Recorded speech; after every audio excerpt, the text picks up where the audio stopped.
Coffee and Cream with Andrew Rogers and Damon Benning on Hurrdat Sports Radio. Swinging a line drive down the right field line. It's a fair ball hitting on the grass, rolling into the corner. Reyes has scored. Devers to third. He's held there, and Turner has done it again with an RBI double, and the Red Sox take a 6-5 lead. A pitch away, and he lined a bullet. No chance for McKinney, the right fielder, to grab it. Deep drive to left off the bat of Amaya. This ball's got a chance. Gone! Long home run for the rookie catcher, Miguel Amaya. And the Cubs lead 4-1. Springer slams a breaking ball to left, and that ball is gone. Third home run in 4 batters for the Blue Jays. It's 9-2. They just won't stop hitting homers today in Cincinnati. Yates throws, and it is ball 4. He walked him. Missed low with a fastball. A 4-pitch walk to Jock Peterson. It comes with the bases loaded in the 9th inning, and the Giants take a 4-3 lead. 0-1 pitch. Mateo hits it high and deep. Left field. Kemp back. Giving way to Butler. He can't make the catch. It bangs off the wall. Mateo around second. Past third. He's going to try and score. Jorge Mateo. An inside the park home run. Good morning, everybody. Coffee and Cream in the morning on Hurrdat Sports Radio. We are live from the in-progress renovation of Hurrdat Sports Bar and Grill. Robbie Lula in the seat for the first hour. This is until Wednesday or Thursday. I think are you on? I can't hear you, but sometimes it's just you're actually going over the radio. Right, Shane? That's how it is. Like, if we can't hear it in the headset, but he's still going over the radio. That is correct. Yeah, see. Technology. Can't live with it, can't live without it. That's what Shane said about... Yeah, so it looks a little different. Oh, there you go. All the tables and chairs are out, so it's just a big empty space right now. And it's always a big empty space in the morning for us. True.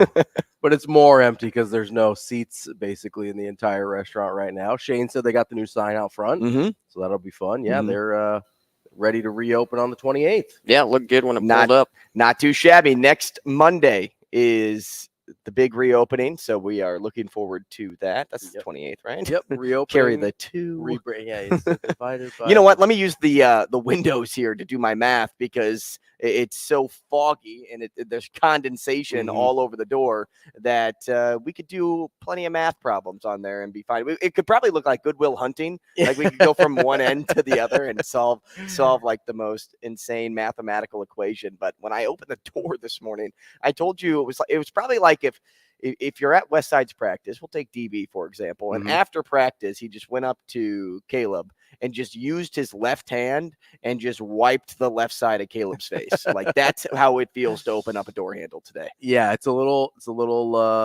moist. That's not a word that some people like to hear there.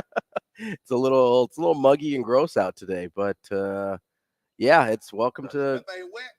Yeah, that thing wet, Shane. Welcome to Nebraska, I guess. In it's supposed to be cooling down about now.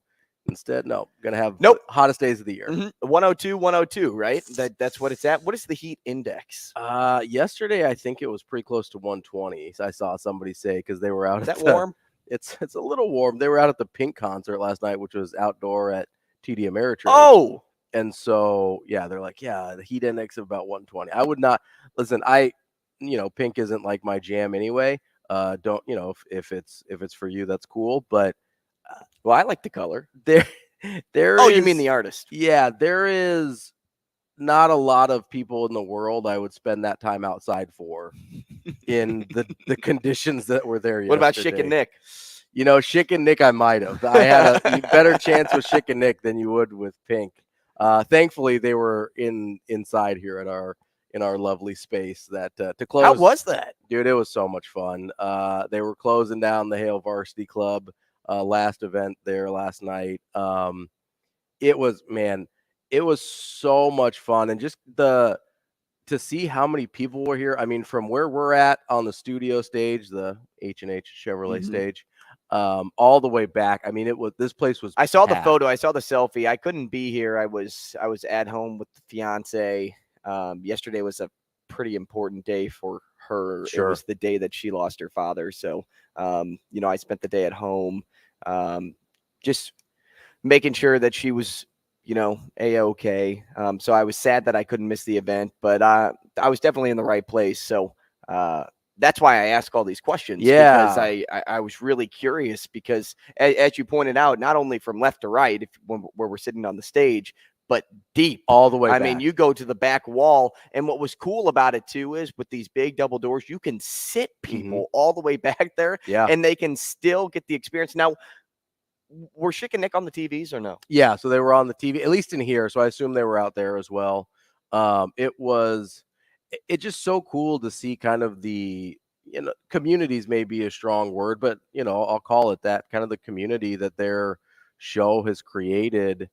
And, we were talking about this before we went on the air, but it's crazy to think they did a show for less than 3 years, which in the grand scheme of radio shows is not a super long time, right? And they were off the air between when they started the podcast and when they went off the air on their previous show.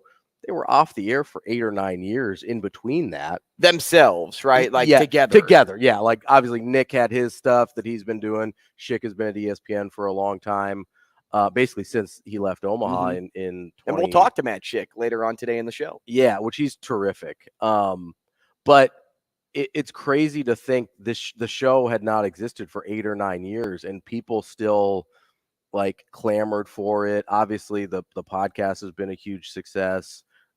And they'll tell you, like, people still come up to them, 8, 10, 12 years later and yell out lines from their show that happened back in, 2009 to 2011. It's really the kind of like following and devotion. Like when you do what we do, it's the thing that you strive for, right? And it's frankly, it's inspirational. I mean, we do it for the listeners. Yeah. We don't do it for us. It's inspirational because I do it for the relationships that I make with people. Yeah. Well, and I do it, honestly, because I've been on the other side of the mic, right? Where I've been and still am, I still work a day job. Like you go and it helps you get through your day. And like, maybe you're having a tough time at work and it's just, these are the people that get you through your day. They end up feeling like friends, even if you've been. I met Matt Schick for the first time last night. That's crazy. I've talked to him dozens of times doing interviews and stuff like this. I know Nick a little bit better just because he's still in Omaha, and with Creighton stuff, we run into each other all the time. And I used to fill in on his old show when he would go on the road to call games all the time. And so I know Nick a little bit better, but this is the first time I had ever met Matt Schick, and it felt like I was just seeing an old friend again because of how much they let you into their lives and things like that when you're doing the show. And that's really kind of what we all aspire to do when we do this type of thing, is just to provide that sense of friendship and connection and things like that. That's why I do this. That's because I've been the person that needs that, in their daily life. And Schick and Nick is the first show I listened to on a daily basis. It was, I'd be driving to college every morning from my parents' house, and I would listen to him on the radio every day. And like it's one of those shows that like I remember where I was when certain memorable events or bits happened on the show. Like I remember what I was doing. Like they had this, it's kind of a weird topic now because of how Bill Cosby ended up being, but they had like a 45-minute interview with Bill Cosby in like 2011. I missed a job interview because I didn't want to stop listening to the show. Incredible. I was in my car. Hopefully the job interview was for like McDonald's drive-through worker and not for pursuing your career. It was some like random sales position or something, and I didn't really want to do it anyway, but I was kind of looking for a new job, and I was like, so I was in the car when they started the interview, and I'm driving to this place, and I'm like, okay, it should end about the same time. But like I said, they ended up talking to him. I mean, Shane, you were there, right? Oh, I remember exactly where I was at. Yeah, so I was sitting like right in a chair like I am right now. Oh, yeah? I was probably sitting in a chair somewhere too, Shane. And so I'm such a jerk. I'm driving to this interview, and it seems like they're not done with their conversation and aren't going to be for a while. And so I'm just sitting in the car, and I'm waiting as long as I can before I have to go in. And then at some point I just decided, I was like, yeah, I'm not getting out of the car. And so like that's great. It's crazy. Kind of just you said 45 minutes, though. I'm thinking about a world where we wouldn't have hard outs. Oh yeah, it was in the Shane, what would that be like? It'd be an interesting world. You know, the funny thing about that is, and I was just thinking about not necessarily that interview, but that interview is a perfect example, is back in that time, it was before Twitter, and it was before, you did all this 2011 StreamYard stuff. It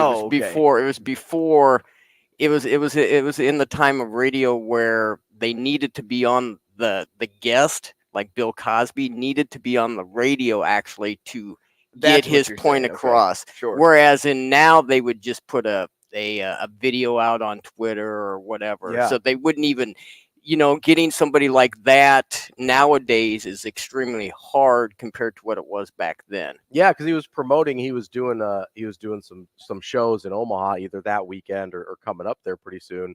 So that's why they got him, is they were promoting some of the stand-up shows he was doing.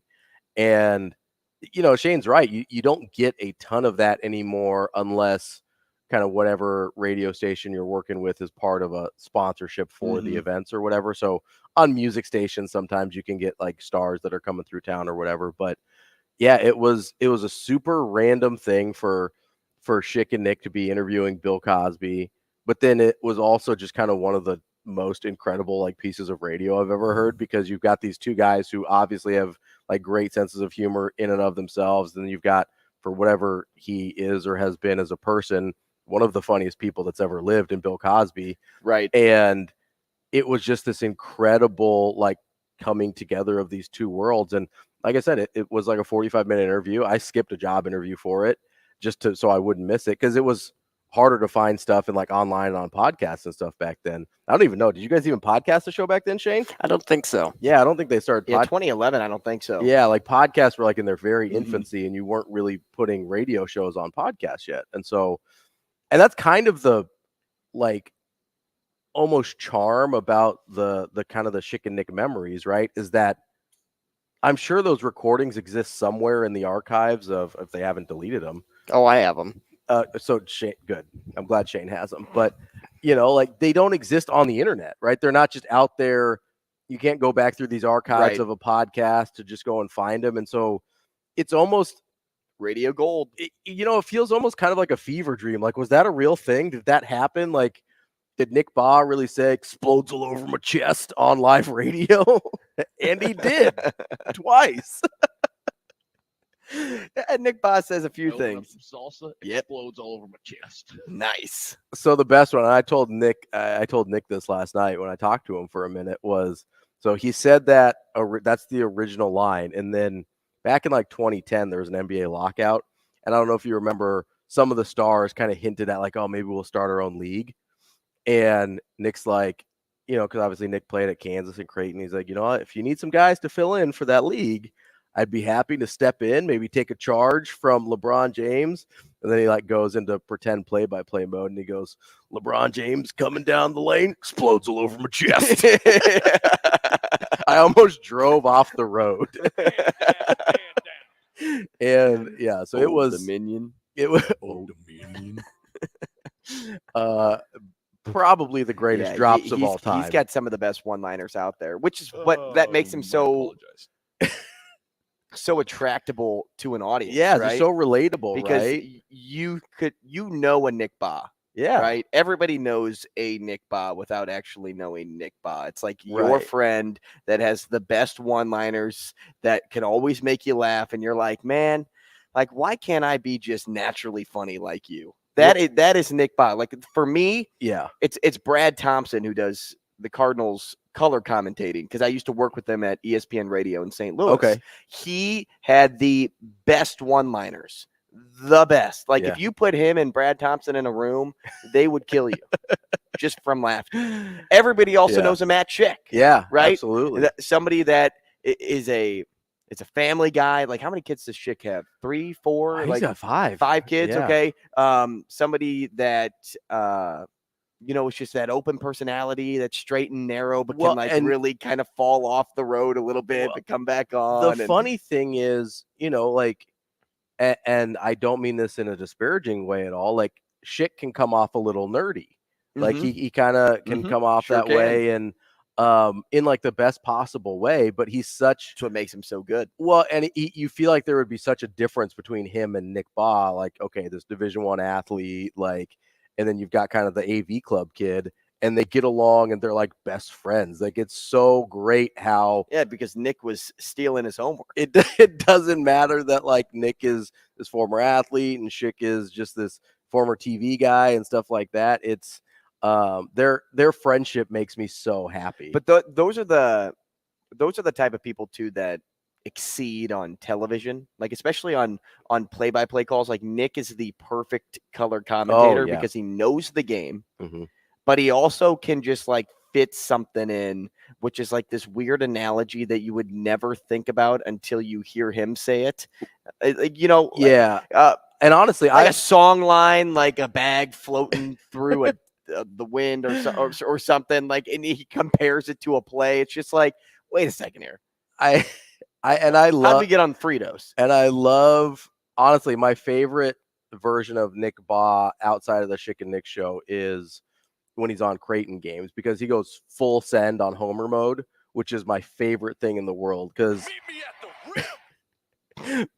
when he's on the television broadcast on FS1, he's so professional and he's so good at what he does, right? And you wouldn't be able to tell that he went to Creighton or anything like that. He's just so good at being a professional color commentator, because he's on the Big East Network and calls a lot of Creighton games. Yeah, right. And you would have no idea, like, if you didn't know that he went to Creighton. But are you saying that Nick Baugh wasn't a valuable basketball player for his Creighton team now, Robbie? No, I'm just saying, if you didn't follow Creighton back in the Missouri Valley days and you were just judging it based on listening to the call, you wouldn't pick up any like homerism or anything like that.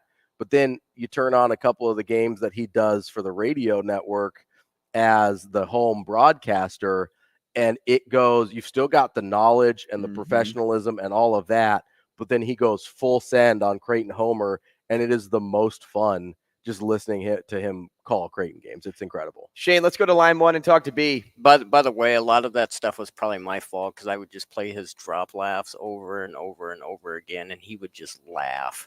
And he would just, he would just go off the wall. The Nick Baugh scream laugh is iconic. So basically what Shane is saying is he built Nick Baugh to what he is today. No. Oh, that's not what you're saying? No, I followed his lead. All right, let's go to B. What's up, B? Good morning. Hey, fellas, what's going on? Everything's good in the hood over here. What about you? I just listen to you guys talk about Schick and Nick, how good of a show it was, kind of made me feel old. Robbie started talking about how the show was recorded on reel to reel because it was so old. And, try to make it seem like that wasn't that long ago. That's why I got my first original radio sports name, Trick with People Brian. And then, hey, Shane, you got them old cut up. You still got that song that they had their last day of the show where they the drop song? When you put all the drops together and made a song, that's the one I'm looking for. I've been looking for that one. Yeah, Shane. I want to hear that. Do you have that in your archives? Probably. You should find that, and let's just play it on our show. And just play the Schick and Nick drops. Yeah, I mean, we'll just take the Schick and Nick audience over to Coffee and Cream. Yeah, they had a song. They put all their drops together into some song that was real creative. I was like, I've been looking to hear that ever since they went off the air. I agree here. I agree here, Shane. We need to find that. We need to play it because then it would actually be archived online so people can go back and listen to it. And all that does is just poke Coffee and Cream listeners. Hey, before I go, watching that NFL preseason last night, Travis Vokalek was looking real nice. Yeah, he did. He was eating. But the funny thing was when after Nick Gates hit that guy, the right guard was doing the gritty. He was looking all giddy. Instead, he goes off the field doing the gritty. I was like, oh my God, this is football. This is what we love. This is what we love to watch. Hey, did you have on your bingo card B a game-winning field goal by the Commanders to stop the preseason streak for the Ravens? No, I didn't know that they before the game they were really set on breaking that win streak in the preseason. I didn't really know that was important, except for to the gamblers. But man, to degenerates like me who bet on preseason football. If you bet on preseason football, get help. Just get help. Yeah, I haven't even done that yet. Hey, don't worry, I haven't either. So I've had 21 fantasy football teams in 1 year, but I've never 21. Can you say that number one more time, please? 21. B. How do you even keep track? Did you have to hire an assistant to keep up with that? Like, what happened? Who was your nutritionist coach? Hey! I was going with I was working with Steele. Kevin Steele was my defensive coordinator from Nebraska. You know, we were looking real good out there because I played with IDPs. You know, I didn't play that little stuff, so it was kind of hard. Kinda. I struggle with 5. Wait, so you were playing individual defensive players too? Oh yes. Oh my God! On every team? On all 21? Well, no, on 10 of them. Only 10. Only 10. Just on 10. Got to make it fun, but you know I don't like how the weaker teams seem they feel like they're out of it if they don't have any real offensive players. You give them a little chance with defensive players, give them points for touchdowns. Man, hey, somebody get a punt return, kickoff return. That could change the game. B, I got a question, man. Before we let you go, I got a question. So how did you avoid not drafting the same players and then not like cheering on a player that you are playing against because he's on like 7 of your other teams? You get lucky. You find some sucker in the league and you can trade for a couple of good players. So did you have like similar teams across the board then? Yeah, that first year I had I think Adrian Peterson and Frank Gore's rookie year on a lot of teams. Okay, nice. That was pretty good. I don't know. I don't know how you manage that. You're an animal. That's what you are. You're a different breed. He's built different. Yes, he is. He's a Ford truck. It helped for the next 10 years. I didn't have to sit up there and watch too much preseason games. I knew what we were playing. All right, B, we appreciate the call this morning. All right, no problem. Take it easy, brother. Oh, man, appreciate that laugh. Because I thought I was crazy playing in 5 because I could hardly manage that. I think I maxed out at like 4, and then I pretty quickly after that dropped to 2, and now I only do 1. I'm telling you, man, I can't stand rooting for, like, say I have Justin Fields as my quarterback in 2 leagues, and then I'm facing off against him in another league. Because I'm like, wait a second, but that other league, I'm only up, let's just say 14 points, and Fields averages 17 in fantasy. So I have to hope that he gets like 13, which could still win me this week, but it guarantees me the win this week. Or if he goes off, then I win these 2 and lose this one. But this one's my money league, so I need this one. Like, oh man, it's too much. It's too confusing. Yep. But if I had 21 teams, I would never. I mean, B's a fantasy football card counter. I would never. Good night. All right. When we come back, we will get into a few things. One being the new facility over at Nebraska. That's next.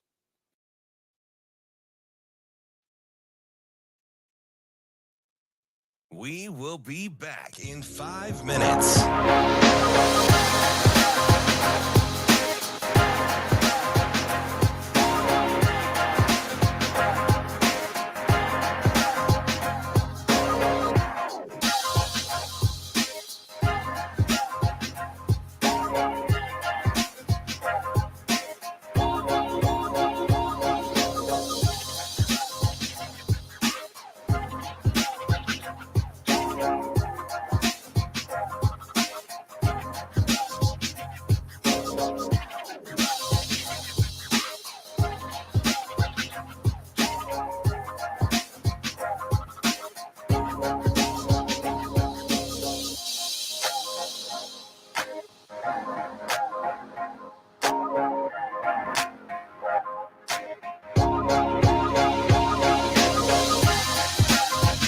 We will be back in 4 minutes.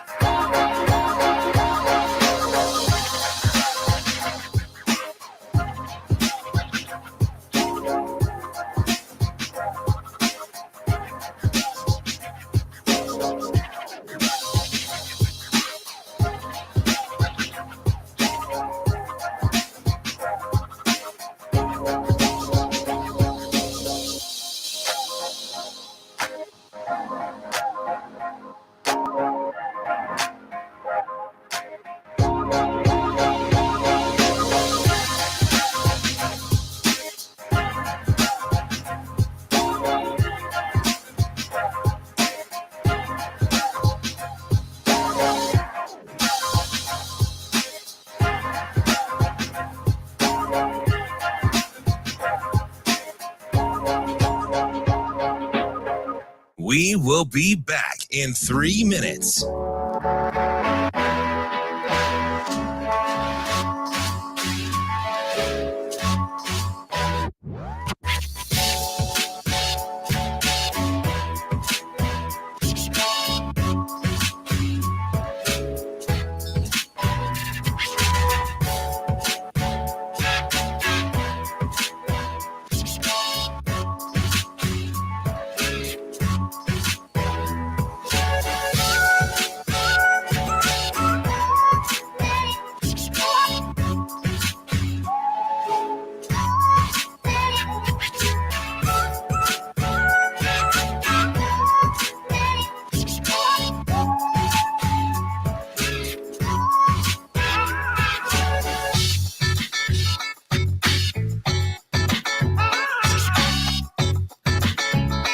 We will be back in 2 minutes.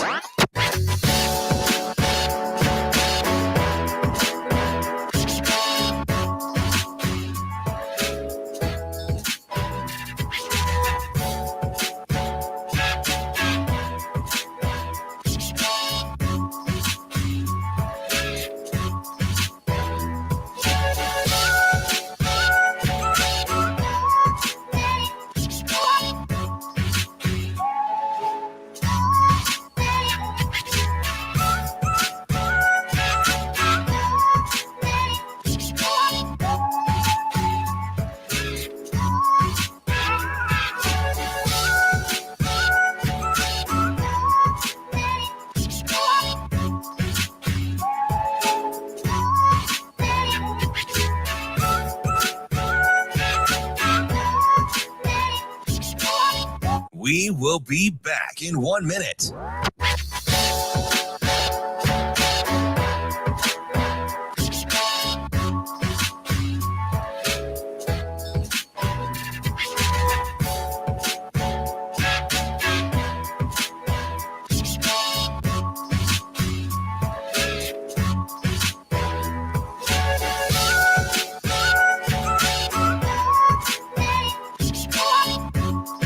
We will be back in 30 seconds.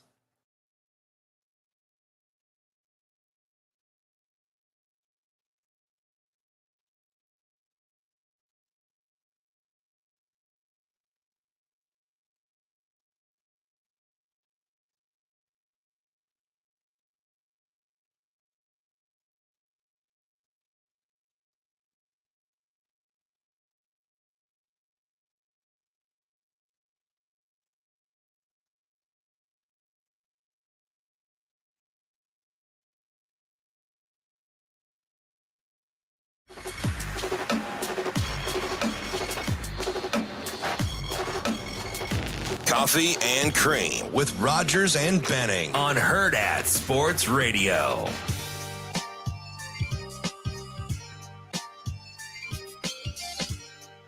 All right, welcome back. A little bit in my feels after a note I got from Mr. Nielsen on DMs. I appreciate that. Okay. You need a second? You all right? Yeah, I'm here. We're good to go. All right. So, speaking of Twitter, yesterday, Nebraska football posted a video of the team walking through the new facility, which is absolutely incredible. It's stunning. I think it's about 165 million. Was that the cost to build the new facility? It was something around that price. Yeah, that sounds about right. So we'll call it 165. If I'm right, yeah. Great. If I'm wrong, it's probably close. So I thought about, where that would rank among other facilities in college football. Mm-hmm. So I looked it up. And, there seems to be an article for everything. In terms of cost? And in terms of just like nicest facility. Sure. I have no clue what the cost would end up being because. And they're built in different years and stuff, so it's hard to compare exactly. Right. Yeah. So when I was looking it up on 24/7 Sports, I couldn't find anything about Nebraska in the top 25. And I'm like, okay, so this article can't be that fresh, right? And I was like, wait a second here. Tick, tick, tick, tick, tick, tick, tick, tick, tick. This is February 27th of 2023. Mm-hmm. And so I'm like, okay, well, you knew a facility was coming, but maybe it's because it hasn't been done Yeah, yet. it hadn't been opened. So I think, and to be fair, Nebraska had fallen a little behind with facilities. I mean, there were, and that's kind of the cyclical nature of these things. It's whoever's built the latest one kind of has the nicest one. And then as it gets older, other people update. And so Nebraska had kind of fallen to the back end of that cycle a little bit. So they needed this upgrade. It looks state of the art. It looks on the same level as those videos that you see from LSU and Texas and places like that. So it's a big deal for Nebraska because, it shows that the athletic department, the university, everybody is still committed to keeping up with national powers in college football, even though obviously the results haven't been there. But these are the things why, I always say that Nebraska really is a good job still because they are committed to keeping the infrastructure in place to build winning football program. Not everybody does that, not everybody. And it's a huge recruit draw. It really is because it doesn't eliminate you right now. All the top teams have really incredible facilities, but those teams that are kind of in the range where Nebraska's been playing lately, or maybe even teams that play better than Nebraska, Wisconsin struggled with facilities for a really long time because they just couldn't get the money up to build new ones. Right. But I look at it as kind of like if you were going to visit a hotel, right? Say you were going to an all-inclusive resort. All of them will look different in the end, but some you could probably still say are nicer than others. Sure. Once you visit those 4 all-inclusives on your list.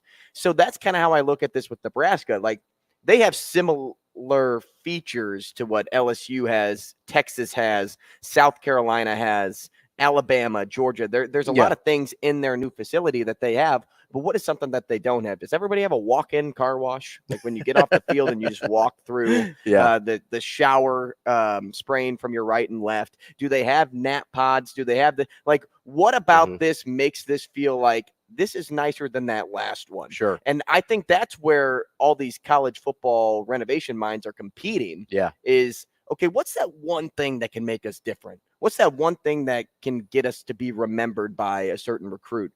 It may not be how good the food tastes because everybody has good food at the end of the day, but maybe it's this, it's it's not just about the being different too. It's also about making you better. Like does everybody have the level of like recovery and nutrition services built into the facility the way Nebraska did? Like that was a huge emphasis on what they wanted to do. And so if you're a recruit coming in and they can show you like, hey, it is literally part of our building and infrastructure to make sure we get you feeling right, to make sure that you stay healthy and make sure everything's on point there.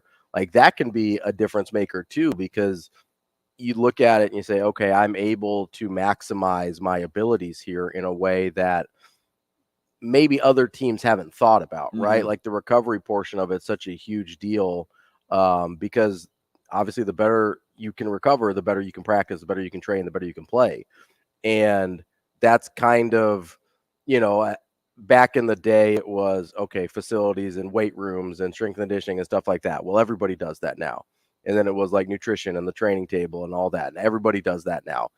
So you have to keep finding what's the next step to maximize our players' abilities. And I think recovery is kind of the thing that people are on now because they see the value of being as close to 100% as possible when you start. Right. Makes you better all the time, even when you're not at 100% later on. So that I think just from what I know about the facility, that to me is the differentiator from Nebraska. So ultimately what I was getting at here is, and I just, kind of buying time here through conversation, it does say at the beginning of this article that massive renovations are in the coming years for Texas Tech, Florida State, Penn State, and Nebraska is listed. So they weren't on this list, but as I was looking through all of let's just say the top 10. Like I thought South Carolina had one of the nicest facilities, and they're at 10. Yeah. And so when I got the walkthrough there, I'm like, okay, how are all these other teams placed? And now, of course, Georgia and Alabama, they'll find themselves in the top 5. Texas, of course, will find itself in the top 10. They also have a really nice facility there, hydrotherapy. They have a flight simulator. I'm like, okay, this is. Oh, no, that was Auburn. I'm sorry. Auburn has the flight simulator, but Texas has like a really nice facility. And but everybody's been adding on by like millions, right? Yeah. I don't think anybody's really gone all in on the big project. They did, but now they're just kind of adding on little features. But we're at a point now to where spending money, like big money, will really get you a lot of things, which is why Nebraska forked over 165. It's why Texas Tech is forking over $200 million for their new facility. So we're looking at this list, and I'm like, okay, the top 10, you incrementally see like $9 million added on to Ohio State, or $5 million added on to Georgia here. But when you see 165 coming from Nebraska, you'll see them in the top 10. You may see them in the top 5 of new facilities. For sure. And when you look at this list, when I tell you who are in the top 5, number 1 team is Oregon. That makes a lot of sense because of the Nike connection. Texas A&M is at 2. Texas A&M hasn't had like great football seasons lately, but they have the second best facility on this list, and they've got more money than God, and they can recruit like nobody's business because of it, right? Money. Yeah. Then you have Bama at 3. You have Clemson at 4. Laser tag, basketball court, theirs is mini relatively golf, new, bowling alley. Also, let's just say $135 million towards stadium upgrades for Clemson back in 2017, I think, was when they had the new football facility.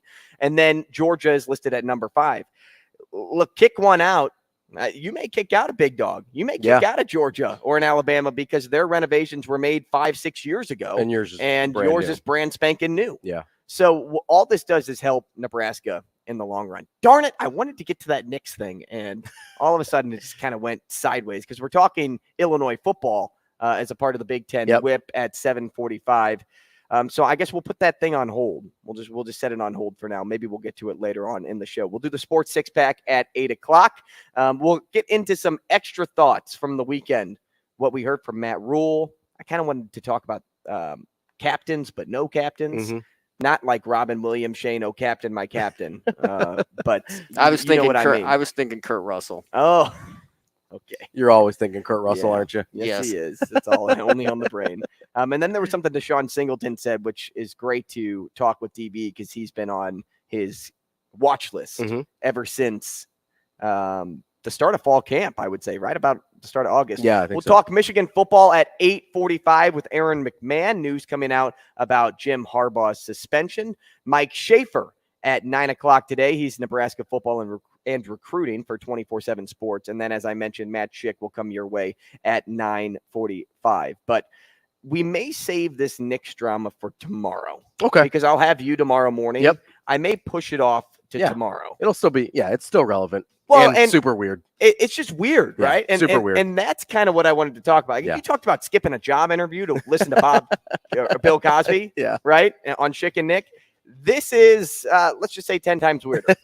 It is pretty strange. So we'll pause on that. We'll push it off toward tomorrow. We call that a tease. When we come back, Robert Rosenthal, publisher of IlliniBoard.com, at @ALionI on Twitter. They just officially named their quarterback. They did. And there's a lot of things that seem like guarantees in Illinois, too. We'll get into those next.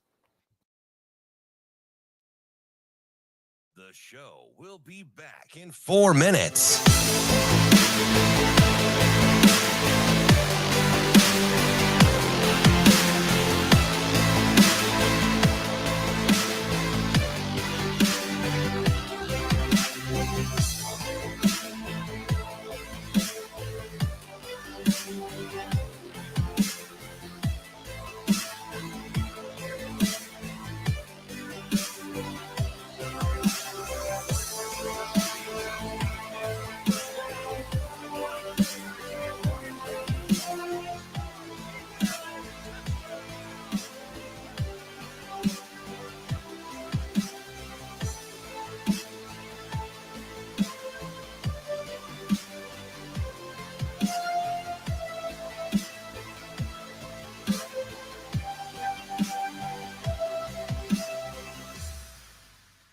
The show will be back in 3 minutes.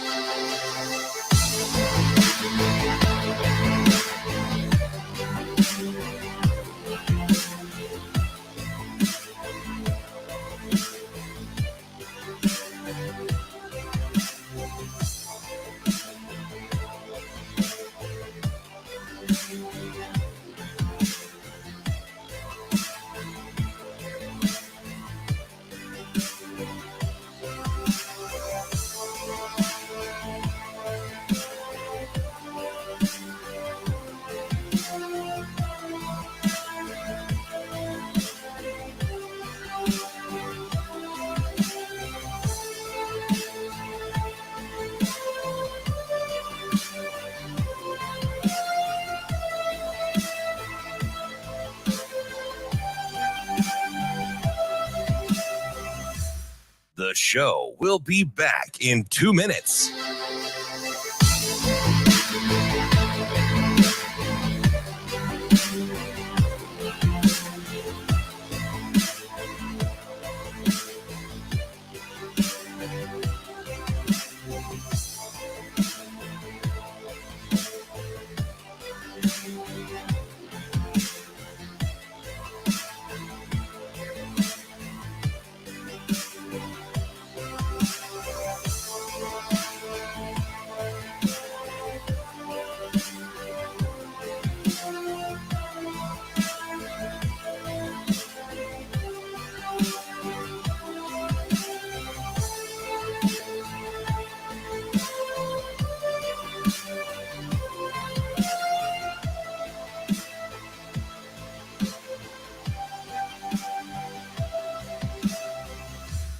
The show will be back in 1 minute.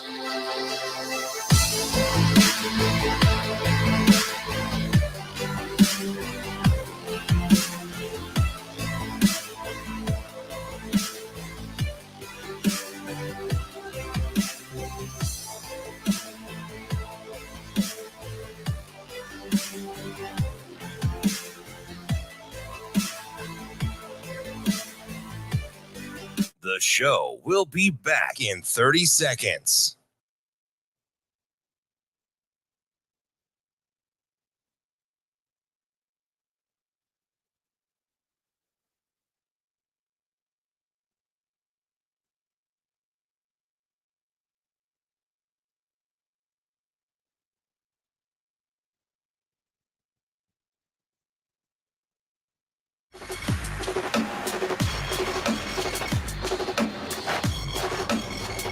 Coffee and Cream with Rogers and Benning on Hurrdat Sports Radio. Illini in Husker territory. Pressure comes. DeVito dumps. Got his man caught. First down. 35-30. Isaiah Williams down the left sideline. Might score. He will. Touchdown. Touchdown, Illinois. And Isaiah Williams scoops it up with a catch over the middle, sprints down the left sideline. Huskers have been prone to big plays, and the Illini get a big one there. Touchdown, Illinois. Man, it's almost that time. Less than 10 days until Husker kickoff. But that is college football season start So we are taking a look not only at who Nebraska will be facing off against this year, but just going around the Big Ten, doing our Big Ten whip. We do it every year, and we start things off by talking to Robert Rosenthal, publisher of IlliniBoard.com, at ALioni on Twitter. Robert, good morning. Thanks for taking the time. Hey, good morning. Thanks for having me. Hey, so yesterday, and I think this was fairly obvious to assume, but Luke Altmaier was officially named the starter. How much do you credit him on earning the position and not allowing the outside noise to creep in, which basically guaranteed him to be the starter from the jump? Yeah, I think it's interesting. So there was a second transfer. Obviously, Altmaier was brought in, a 4-star, didn't win the job at Ole Miss. So, that's how it works these days. Those 4-star kids look for their other job or, where they're going to get their other starting spot.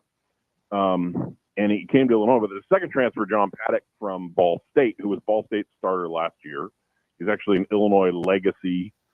His uncle and his grandpa and his great-grandpa all played for Illinois, so he wanted to do that for his 5th season.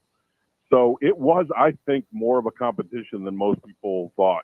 Everyone talks about it just like any transfer QB. Hey, he's being brought in to be the starter. It's his job. But I think he really did have to earn it. Robert, I'm curious, what are some of the things that you are looking for Altmaier to bring to the table that maybe Illinois hasn't had in years past with guys like DeVito? So just to give you a little Illinois history, this is a stat I threw out there in the last few weeks. DeVito right now is kind of the 3rd string quarterback with the Giants. He's, started a couple of their preseason games. They're making that NFL decision of whether to keep 3 quarterbacks or 2. If DeVito does hang around with the Giants and makes the roster, he would be the first Illinois quarterback rostered in the NFL since Kurt Kittner, which was the early 2000s, like 2003, I think, was Kittner's final year with the Falcons, maybe 2004. So it's been 20 years since even a single quarterback is rostered. How many quarterback spots are there in the NFL? 70, 80, if depending on who carries 3. And there hasn't been a single Illinois quarterback to make that. So, Illinois fans have been waiting for a quarterback to come along and be that kind of player. It's just been so long since there's that guy. So I say it for every transfer quarterback. It's right there. He could become a legend in a few games in Champaign because the quarterback play just hasn't been good for the last 20 years. When they have had, well-known quarterbacks like Juice Williams in the late 2000s, he was more of a running quarterback and didn't have many NFL prospects. So it's right there for Altmaier to be a legend in Champaign.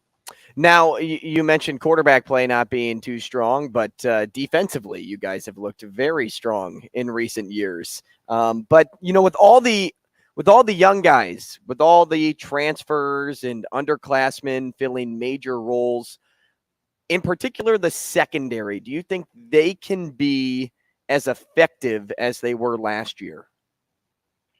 As effective as last year is high bar. It is a high bar. Yeah. Yes. Because, look, last night, Quan Martin had a pick in the the Commanders preseason game. Kendall Smith was the free safety. He had a pick in that same game. He's also with the Commanders. Sidney Brown's now with the Eagles. Devin Witherspoon's with the Seahawks as the number 5 overall pick. That was a secondary that Illinois fans haven't seen in forever and probably won't see again for 20 years. So it won't be that. The biggest issue right now, I think, is they had another kid who had 3 picks last year. When some guys opted out of Illinois' bowl game, he started the bowl game. He had a pick in the bowl game named Matt Bailey. He was the next guy at safety. Kind of step in and not lose much ground, but he's got a foot injury. He's still in a boot. Brett Bielema said yesterday he's out until at least the Penn State game in mid-September, if not later. And so that's even a bigger blow of not only you lose these 4 guys who are all in NFL camps right now, 3 of them draft picks. The next guy who was set to come in, he's out as well. So it's a big task for them They threw everything at it they could. 3 transfers, 2 JUCOs, 4 high school recruits. They moved 2 guys from offense to defense. They're trying everything they can to replace the secondary, but it's a wait and see in the first game here. We're talking with Robert Rosenthal from IlliniBoard.com. How much is that front end of the defense going to help out the secondary? They returned 5 of their 6 kind of primary front end positions between the D-line and linebackers. How much can that offset some of the losses in the secondary? I mean, just as the opposite of what I just talked about, I guess I'll say it needs to be the best defensive line in Illinois history. I mean, I don't think that's – 3, 4, maybe 5 of the guys have NFL prospects. Johnny Newton should be a first-round pick next year. Keith Randolph will be a pick. Seth Coleman will be an NFL player. They have a guy who was a freshman All-American, Gabe Ackus, who returns for his sophomore year. Like they just have, it for someone covering Illinois, you don't talk about things like this. That when I say best defensive line in team history, I mean that because there's not a defensive line in Illinois history that has 4 what seem to be surefire NFL guys. And so it should be the dominant thing of a defense. I think it's maybe easier for a secondary to show up as the dominant part of the defense than the line. Sometimes the linemen aren't getting unless they're sacks, they're not getting the praise that maybe the 25 interceptions the secondary had last year would get. Sure. But it should be a dominant type thing with several NFL guys, not just the interior guys in Randolph and Newton, but also the exterior guys in Ackus and Coleman. Robert, I'm curious, kind of on a bigger picture scale here with Illinois. Historically, you mentioned Kirk Kittner. They followed up a lot of their best seasons in Illinois. 2001, they go to the Sugar Bowl. The next year, they're 5-7. 2007, they go to the Rose Bowl. The next year, they're 5-7. Illinois seemingly had a really hard time stringing together these consecutive years of quality play and quality football, even when most of the pieces seem to be intact to have a chance to do this. I guess what's the level of, I don't know if angst or anxiety is the word, but coming off of an 8-5 season where at times Illinois was ranked as high as 14 in one of the polls, I guess where's the level of consternation with the fan base and around Champaign in general that they don't fall into the same trap that they've had over the last 20 plus years? I think if there are any Illinois fans listening to this, they just said, how did this guy step so deep into our psyche? Because that's the exact view toward this. That's the, say Toledo in the opener were to take a 10-0 lead. Every fan in that stand is like, it's happening again. It's happening again. Until they win 45-10. Right. Exactly. There is that you're exactly correct. Look, Illinois only had winning seasons in the 2000s. The only winning seasons for Illinois is 2001, 2007, 10, 11, and then this past season in 22. That's it. Everything else a losing season. Some bowl seasons, but lost the bowl and finished 6 and 7. Mm-hmm. So yes, there have been 1 year bright spots followed by nothing. Now, the difference here is that the rest of the Illinois coaches over that span, Ron Turner won 2 games his first 2 years. Ron Zook won 1 game in the Big Ten, his first year. 1 conference game his first 2 years. Tim Beckman won 1 conference game his first 2 years. Lovie Smith won 2 conference games his first 2 years. And Brett Bielema has won 9 conference games his first 2 years. He won 4-5 and then 5-4 in the Big Ten. That's different, obviously, right? That speaks to more of this is what a rebuild looks like. This is not those 1 year, moments of existence where, everything looked right and you had a bunch of seniors and you had that good year and then the next year you got to start building. So the hope is that this is what the rebuild is and not, those 1 year seasons like you had in 01 and 07. Now, Robert, I'm going to get you out of here on this. We got about a minute left. It's kind of prediction season, right, for everybody out there. I mean, we've been hearing it a lot here in Nebraska, so I'm just going to fall into the bear trap too and ask you. The over-under set at 6.5. I've seen anything range from 10-2 all the way down to maybe those that drank a little bit of truth serum and understand the volatility that Illinois is presented with this year. Would you take the over or under the 6.5? Well, because I'm not, because this is out of the area and I don't have a bunch of angry Illinois fans, I would probably go under. I would see something like a 6-6. You know, this is the year that Illinois always goes 5-7, as you mentioned earlier. So everybody's, you know, worried about that. I could see them on a step back year, maybe only in 6-6, and then right back up the next year because I think this staff has it figured out. Well, I bet them over, so I'm in. Robert, I know one Illinois fan listening, and Evan is not going to be happy. It's deep in my psyche. Neither will our guy Trent that calls into the show all the time, big Illinois guy. Robert, we appreciate the time this morning. Have a great week. All right, thanks. Robert Rosenthal, publisher of IlliniBoard.com. Let's do the Sports Six-Pack when we come back. We'll be right back in 4 minutes.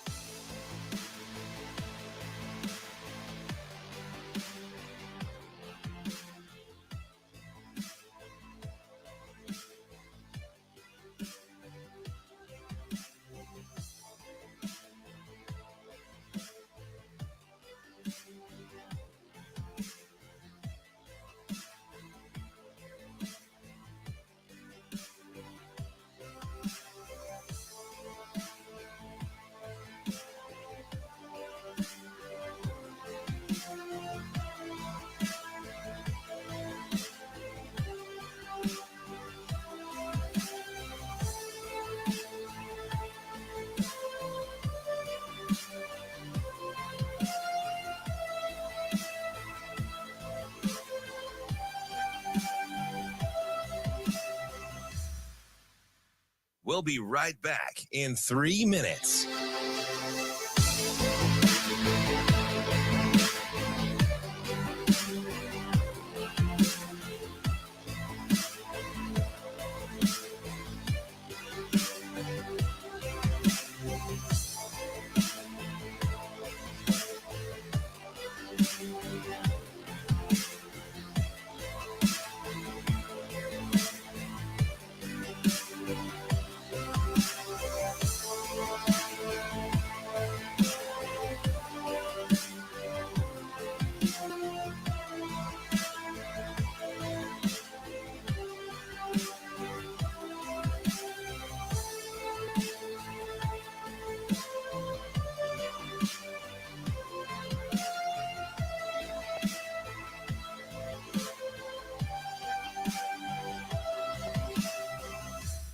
We'll be right back in 2 minutes.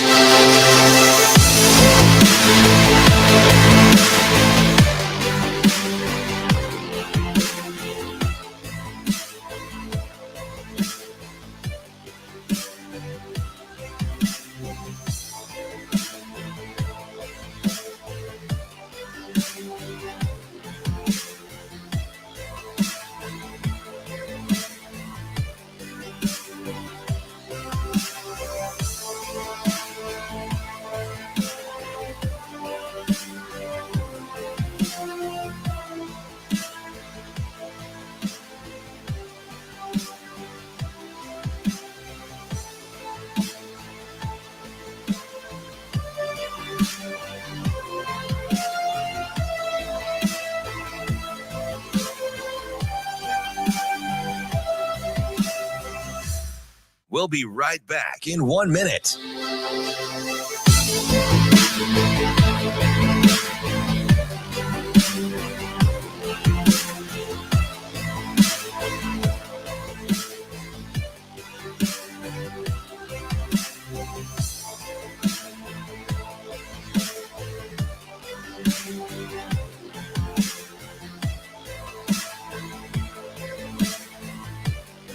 We'll be right back in 30 seconds.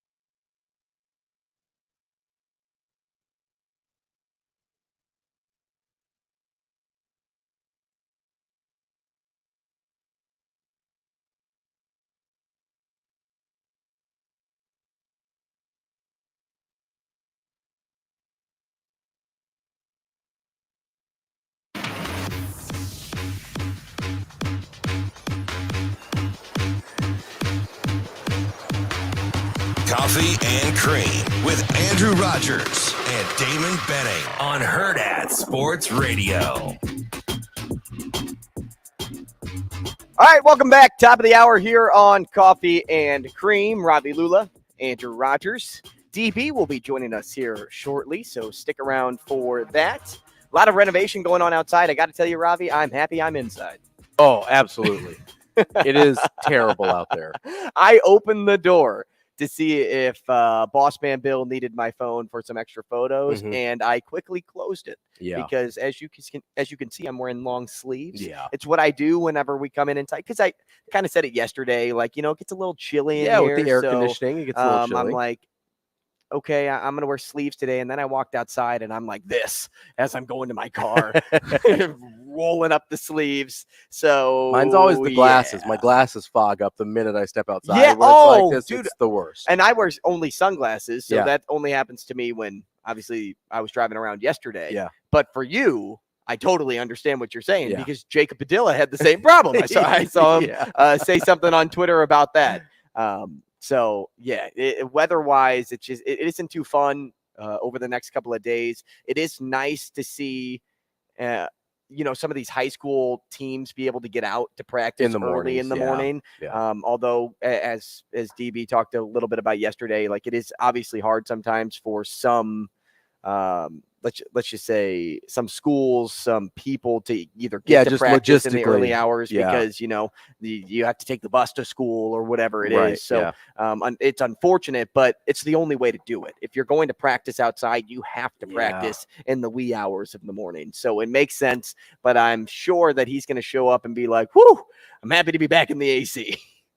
Absolutely. Yeah. I feel bad for the teams that aren't able to go in the mornings right now, but luckily West Side is, so they'll be ready to go. I imagine I'll find myself out at West Side on Friday night with the West Side prep opener. Yeah, I'm trying to decide what game I'm going to go to because Saturday I have to be in Kansas City. Okay. For baseball, so I just don't know if I'm going to drive down later that night. Like if I go watch like a first half and then I just drive down there to drive down there. I'm really curious what prep will look like coming off of their performance against Bellevue West, where most people feel like they outperformed expectations.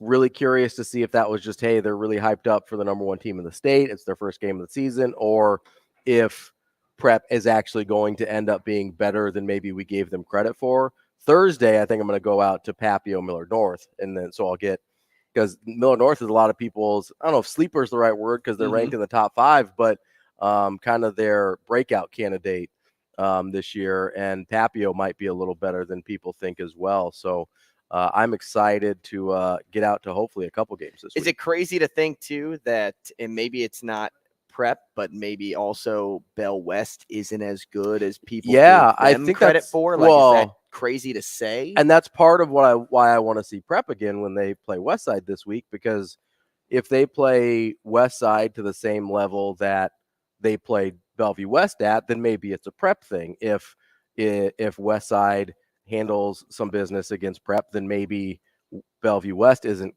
maybe as dominant as we were thinking they could be. It'll be really interesting to see what prep looks like this week.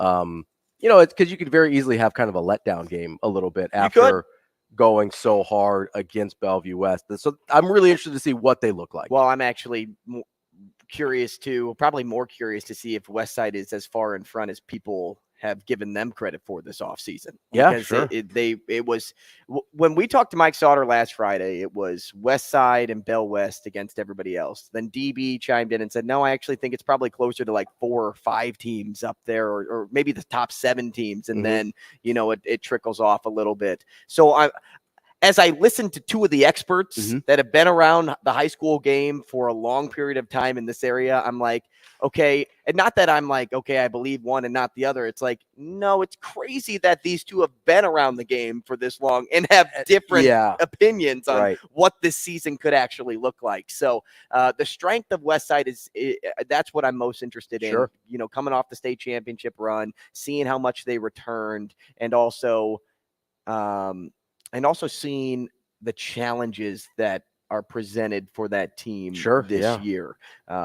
So just a lot. Like it's cool to be able to think about this because say Prep didn't have the best showing in is it week 0? Is it week zero? Week 0. Say they didn't have the best showing in week 0, and then we probably aren't talking like we are right now. Yeah, absolutely. I mean, this is and it's I don't want to over exaggerate because they did end up losing the game, but it was certainly a performance that I think was worthy of further thought, just because it didn't go the way most people thought it was going to. I think we have old DB is in the building now. He is. He's here. How are we doing? We're doing good, man. How are you? Yeah, I think the bigger question is, how are you doing after standing outside today? My ears were burning. So the hardest thing about my day is not the time. It's the multiple changes of clothes and like when to hop in and get cleaned up again. Because I'm probably the only person that showered twice before 4:40. So did you shower before you came in too? Yeah. So most of our staff, like, they're released in staggered time so they can get cleaned up. Yeah. Right. Because I mean, we're setting up the field at like 5. Well, and everybody has a job and then everybody's right? Like they have legit jobs, like to teach, right? Right? Yeah, and we have 2 guys that are over at the middle school, so it's cool, man. It's can't wait till Thursday when we get back to a normal day. Yeah, for sure. It's a beautiful time to be a young person, right? High school is fun, right? That's the time you'd go back to, right? Oh, absolutely. And you said you'd go back to high school. I don't know if I'd go back, but I do appreciate, like, if you had elementary, high school, college, which one would you pick? It's either high school or college. I'm definitely taking high school. I team high school. Think it was. I did recognize at the time that it was the most freedom and the least amount of responsibility that I was ever going to have. In high school? Yeah. See, that was college for me. Least amount of responsibility. Well, but yeah, so for me, I felt like I had more responsibility in college, and because you have to worry about, you got to pay for stuff in terms of like school and whatever. Mm-hmm. Like high school, there's very little, like there's almost no responsibility, right? But once you can drive, you have like a pretty good amount of freedom. Sure. Whatever money you make is for me at least, was just walking around, pocket money. So no, it's somewhere between like 16 and 22, probably. I'd have been a different athlete though if I went back to high school. Yeah, that's what I know now. That's what I want to go get. Mm-hmm. Like I would go back to high school definitely. Yeah, just because I cheated the system. Just couldn't lift weights. I was weak. It's just a lot. Yeah, and I was so busy worrying about being defiant that I wasn't getting better. Right, which is probably, I mean, truth be told, the only reason I really actually coach is because I just think it's a critical time for young people. So that's my story, and I'm sticking to it. All right. And you're dramatically more patient than I am. So only with young people. No, that's what I mean. So like, I'm not as patient with adults. Yeah, because there's a different expectation with adults, and I probably should be, because they're probably more peers, right? Yeah. But I don't know. Like, I went to school, my degree was originally in education, right? Yeah, and it was junior high. Like, I'm K-8, mild to moderate special ed, mild to moderate behavior disorder. So, like, nobody wanted it. Was so easy to get a job. Yeah, because nobody wants to do that job. Nobody wants to do that. And job. It's even worse now. It's It's one of the hardest jobs you can do in education. I hate to say this out loud, but like, as an African American male in education, especially special ed, like, I feel like if I was negotiating my own contract, they would have to pay me top dollar. Mm-hmm. Yeah, I mean, they really would. Because they're willing to make concessions the last couple of years after COVID, with everybody leaving the profession. Yeah. And so I'm like, man.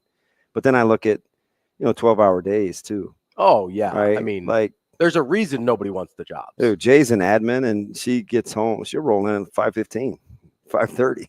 If you're an AD, oh, you can forget it. I was watching Bellevue West Athletic. I was watching Morrow Friday. It's just because I'm a huge fan anyway. Like, I know what he means to that high school, and I bet you he hadn't been home unless he ran home in the daytime. He wouldn't have been. He would have been gone from probably 6:15 or 6:30 to 9:30. 9:30, 10, yeah, whenever he got out. And it's not just football that he's going to, right? He's going to be at volleyball, show choir, volleyball, whatever. So everything. Like, the good ones that like doing what they're doing, they spend time. Mm-hmm.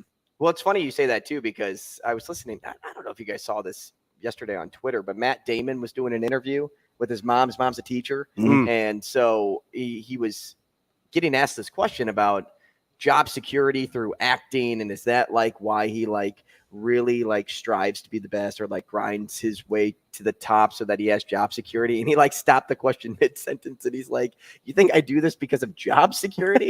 He's like, my mom's a teacher. You think she takes a crappy salary because there's job security? No, you do it because you love to do it. Yeah, and funny. so it's just kind of like it's the passion behind it all. So like hearing your story about like kids and through coaching, and Robbie, I mean, you're an example of a different lane, right? Yeah. Like you do things because it financially sets you up better. And I hate being around kids. To live the way you want to. I can't believe I like somebody so much that has such a disdain for young people. No, it doesn't even really fit. Hold on. It's not a disdain for young people. It's a disdain for being around young people. Like, I wish them well. I don't want anything bad to happen to them. I love that there's people. Oh, good. Yeah, I love that there's people like you that are I out don't want you there. to get hit by a bus, but I would stand next to you. I just don't want to be in your shoes. No, I'm with you. I mean, I get it. There's sometimes I like, if I could go back to being a double income, no kids. I mean, there's some things I envy. There's a lot of benefit to it, but right? I don't want to. I don't want to. You don't want have to to give my kids back. You don't want to give up what you've got now, which I totally understand. So I remember when I was in school, like I never wanted to be married. I just wanted to adopt. Yeah. Like I wanted kids without the marriage. Right. Yeah. So. And I just want the marriage without the kids. I can't. So you want them both? I do. Yeah. He's like, man, what are these yahoos talking I'm about? looking left, and I'm like, Robbie's on my left shoulder, DB's on the right, and I feel like a cartoon. I was saying, you're just Looking right in back the and middle. forth. Best of both worlds. So I was going to ask you guys, because I missed a good chunk of the first hour. And so I got a couple of interesting DMs. Okay. And one came late last night. One of my guys, Preston, he thought Sam was uttering nonsense. Like McEwen? Oh yeah.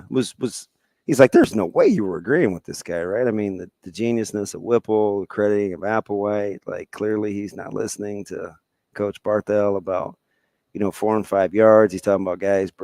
And so I started thinking, and I was like, okay, I'm trying to figure out how people listen, because that's a big part of our job, right?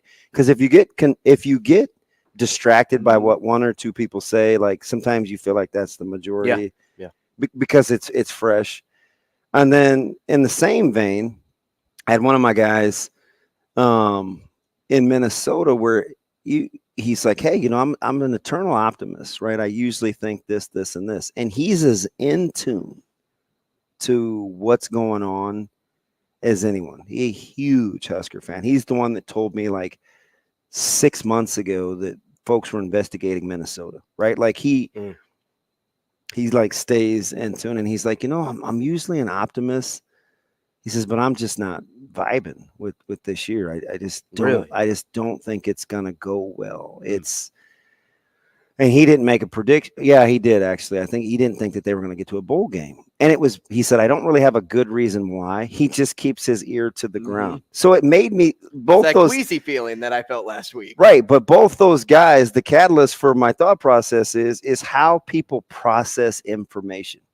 Because when I was listening to Sam, I didn't get the sense. I heard early on in games, when you can't wear guys down, it would be nice if you had some guys that could make people miss. Yeah. Turn it. That's kind of what I heard. I didn't so much get into the Whipple thing, except for he did get a guy drafted. And he did get us to think that we couldn't win a game without a certain quarterback playing. So the offense, like the concepts, he was a bright guy. Didn't love to run the football. Didn't have a ton of creativity running the football. But I didn't cling to that part of the discussion. So I was just thinking, it's hard when we process information, because if I'm listening to Coach Rhule and this staff, now I'll go back to Jim's example. Do you hear or do you process negativity from the staff? Yeah. Do you get that sense? Because Drew Down last week was like, man, I don't know if this is like this nervous anxiety or we're just too close to the season, but I don't know if I'm kind of not negative, like something changed your vantage point though. I think it was body language. So maybe if I read body language a certain way, could that be like I process? Are you processing a mood when you're listening to the staff? Okay, yes, I do. I do that. Okay, so there are times I come in. What is it? Like, what's the vibe? There are times I come in when I can just tell that Coach Rhule is. He was pissy the other day. Not just with Grant. What was the day? It was who transferred? Farmer? When Farmer was going to transfer. So a couple weeks ago, and he was kind of like disappointed. He came in and was just like, yeah, Miles just isn't there yet. And I'm like, this dude's leaving by Friday. Like, I can just. He was disappointed. I can hear the disappointment in his voice. It's the same thing with like body language after that first scrimmage. He was like, yeah, we weren't perfect. Like, we weren't doing this right, that right. Because now all of a sudden we don't think they'll have good special teams. I'm just wondering, like, and I kind of know where that one comes from, right? You can't go 0 in a scrimmage or whatever, but it's still just one day. And 10 days ago, like, we were in love. Yeah.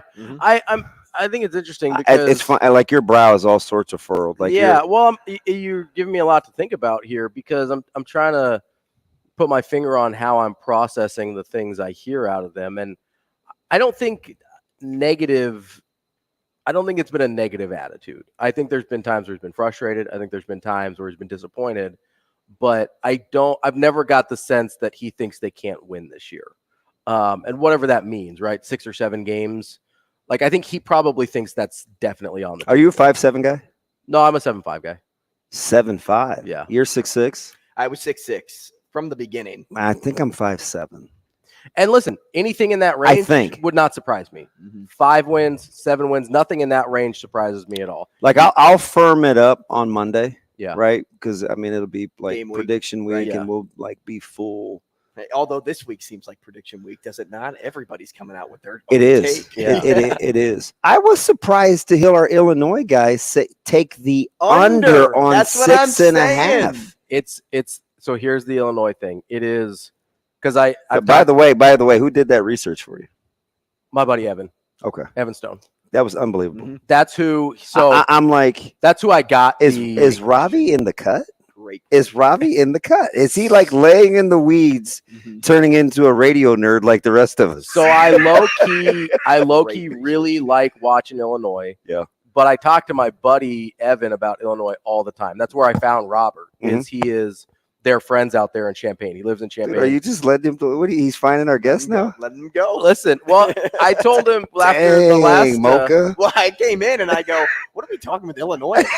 Luke Altmaier?" Oh, so yesterday, like when you were, we had no idea where you were. I think you were with Cam. So Shane comes over and he's like, "Hey, we did the opponent previews." And he goes, "Do you want to start the whip just to get people acclimated?" And I was like, "Yeah." I said, "Let's take Nebraska's first 2 Big Ten opponents after the non-con." That's how we got to Michigan and Illinois. I'm like, I said Michigan makes sense because of the Harbaugh. Yeah. Well, there's game 2, and I actually think it's a swing game. Yeah. Because hear my heart, right? Do you hear my voice? Like the Illinois kids were or Michigan? Illinois. Okay. Yeah. I'm conceding Michigan, and I hate to. Like, it makes my skin crawl, but I'm not naive either, right? It makes sense, right? But I do think Illinois is a swing game. I agree. I don't care where they play it. Yeah. I think I'm like, well, especially now that Robert gave us the under, everything's a swing game for them. That's a internalized like trauma response though from him. Is he's watched them fall on their face so many times after successful seasons. I don't think he's got it in his DNA to convince himself that they'll go over. I think that's what that is more than anything, because like you look at their defensive front. So he's logged on to the Homer network, though. You'd think he'd be all in. I think he is all in on Bielema because he said that at the end. He's like, I think they'll bounce back after this year, but I think there is just so much. If I've seen this too many times, I can't convince myself it's going to be different. And so many times, you're only talking about like 3 or 4 times over the last 25 years because that's how often they've been good over the last 25 years. So it's really challenging. But no, I'm unusually plugged into Illinois because of who some of my friends are. So if he's truly taking the under, just barely though, he's at 6-6, so just barely. No, I'm with you. Yeah. But if you look at their schedule and you consider that one a swing on whatever it is, October 6th or whatever, that game could be the difference. I think that game's October 6th, right? Yeah, it's October 6th. Yep. That game could be the difference between a 5-7, 6-6 guy. Yeah, because I think most people are conceding that game because it's on the road and it's Illinois and they've gotten some preseason hype. Because I'm one of those guys that kind of likes Illinois. I am too. I love Bielema. I think Bielema's a great coach. But I like Illinois for very specific reasons.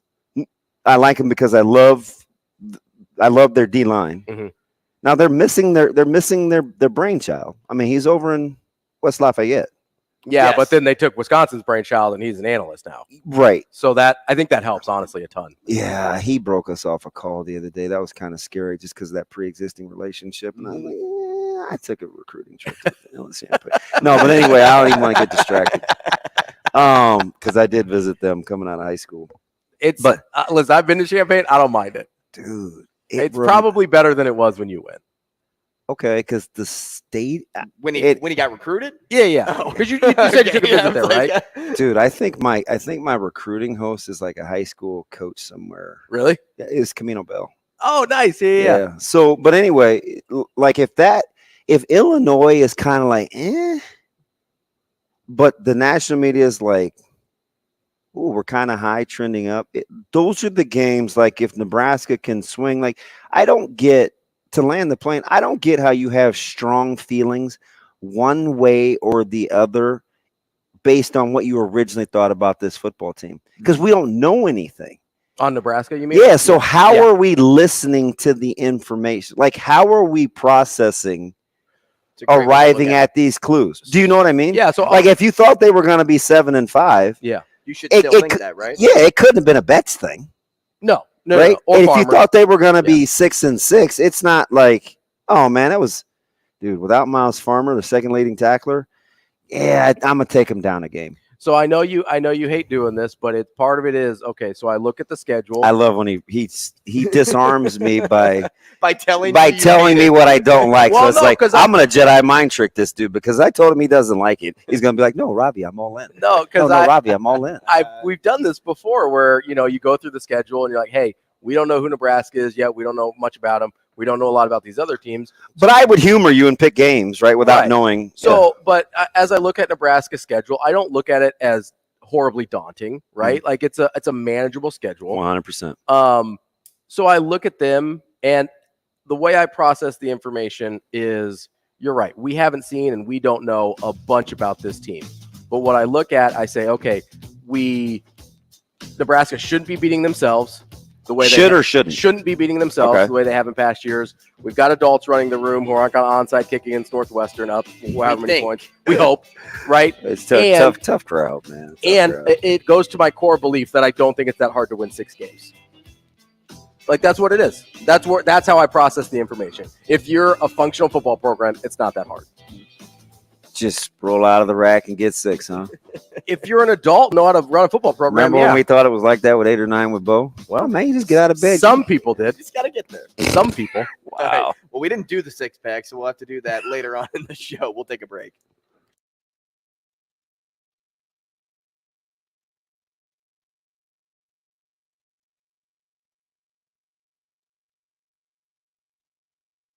The show will be back in 5 minutes.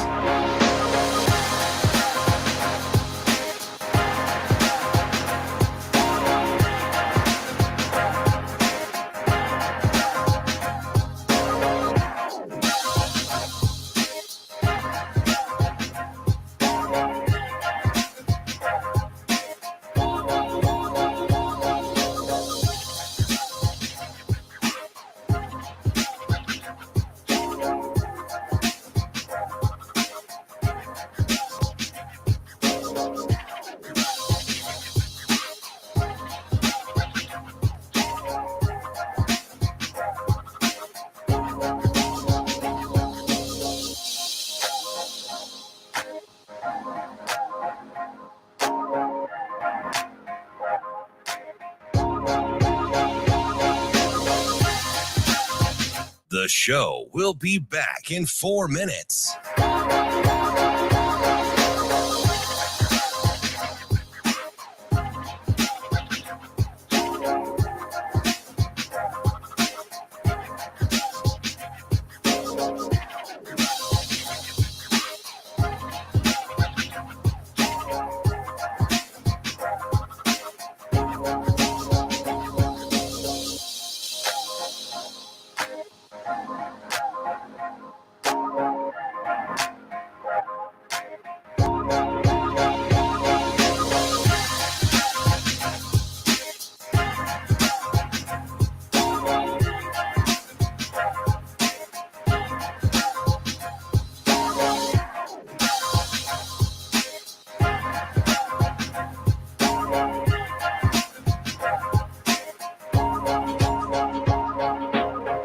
The show will be back in 3 minutes.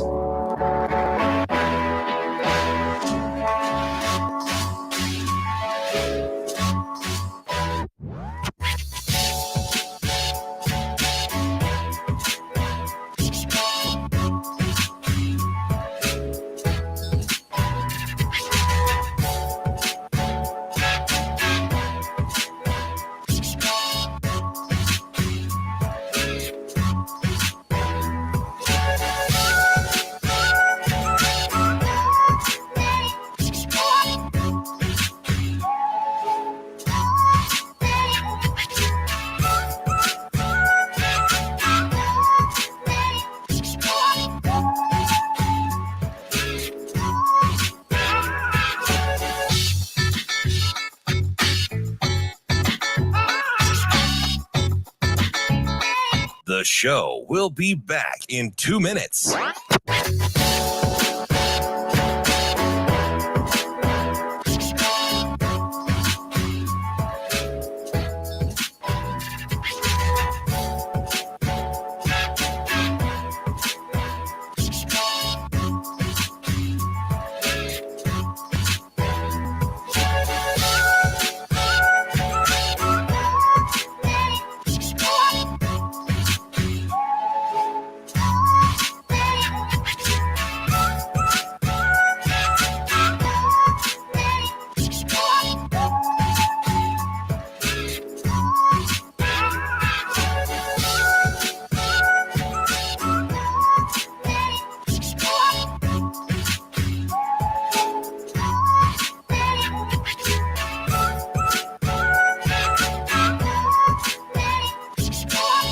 The show will be back in 1 minute.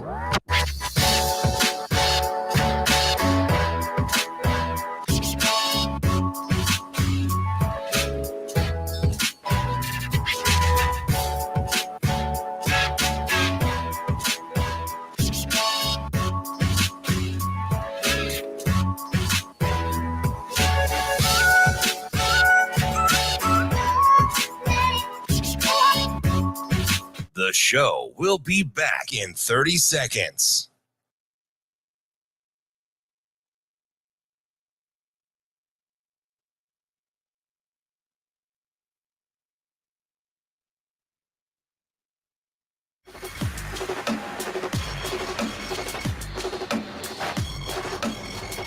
Coffee and Cream with Rogers and Benning on Hurrdat Sports Radio.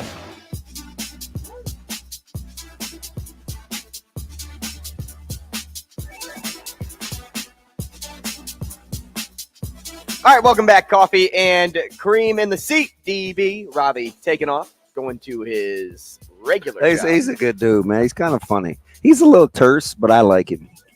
He's a good dude. He's kind of funny. He's a little terse, but I like him. But that's what I need because, DB line man, right listen, because sometimes I think I'm too, and if anybody's had conflict with me, they're like, yeah, right. But for the most part, I'm a go along to get along kind of guy.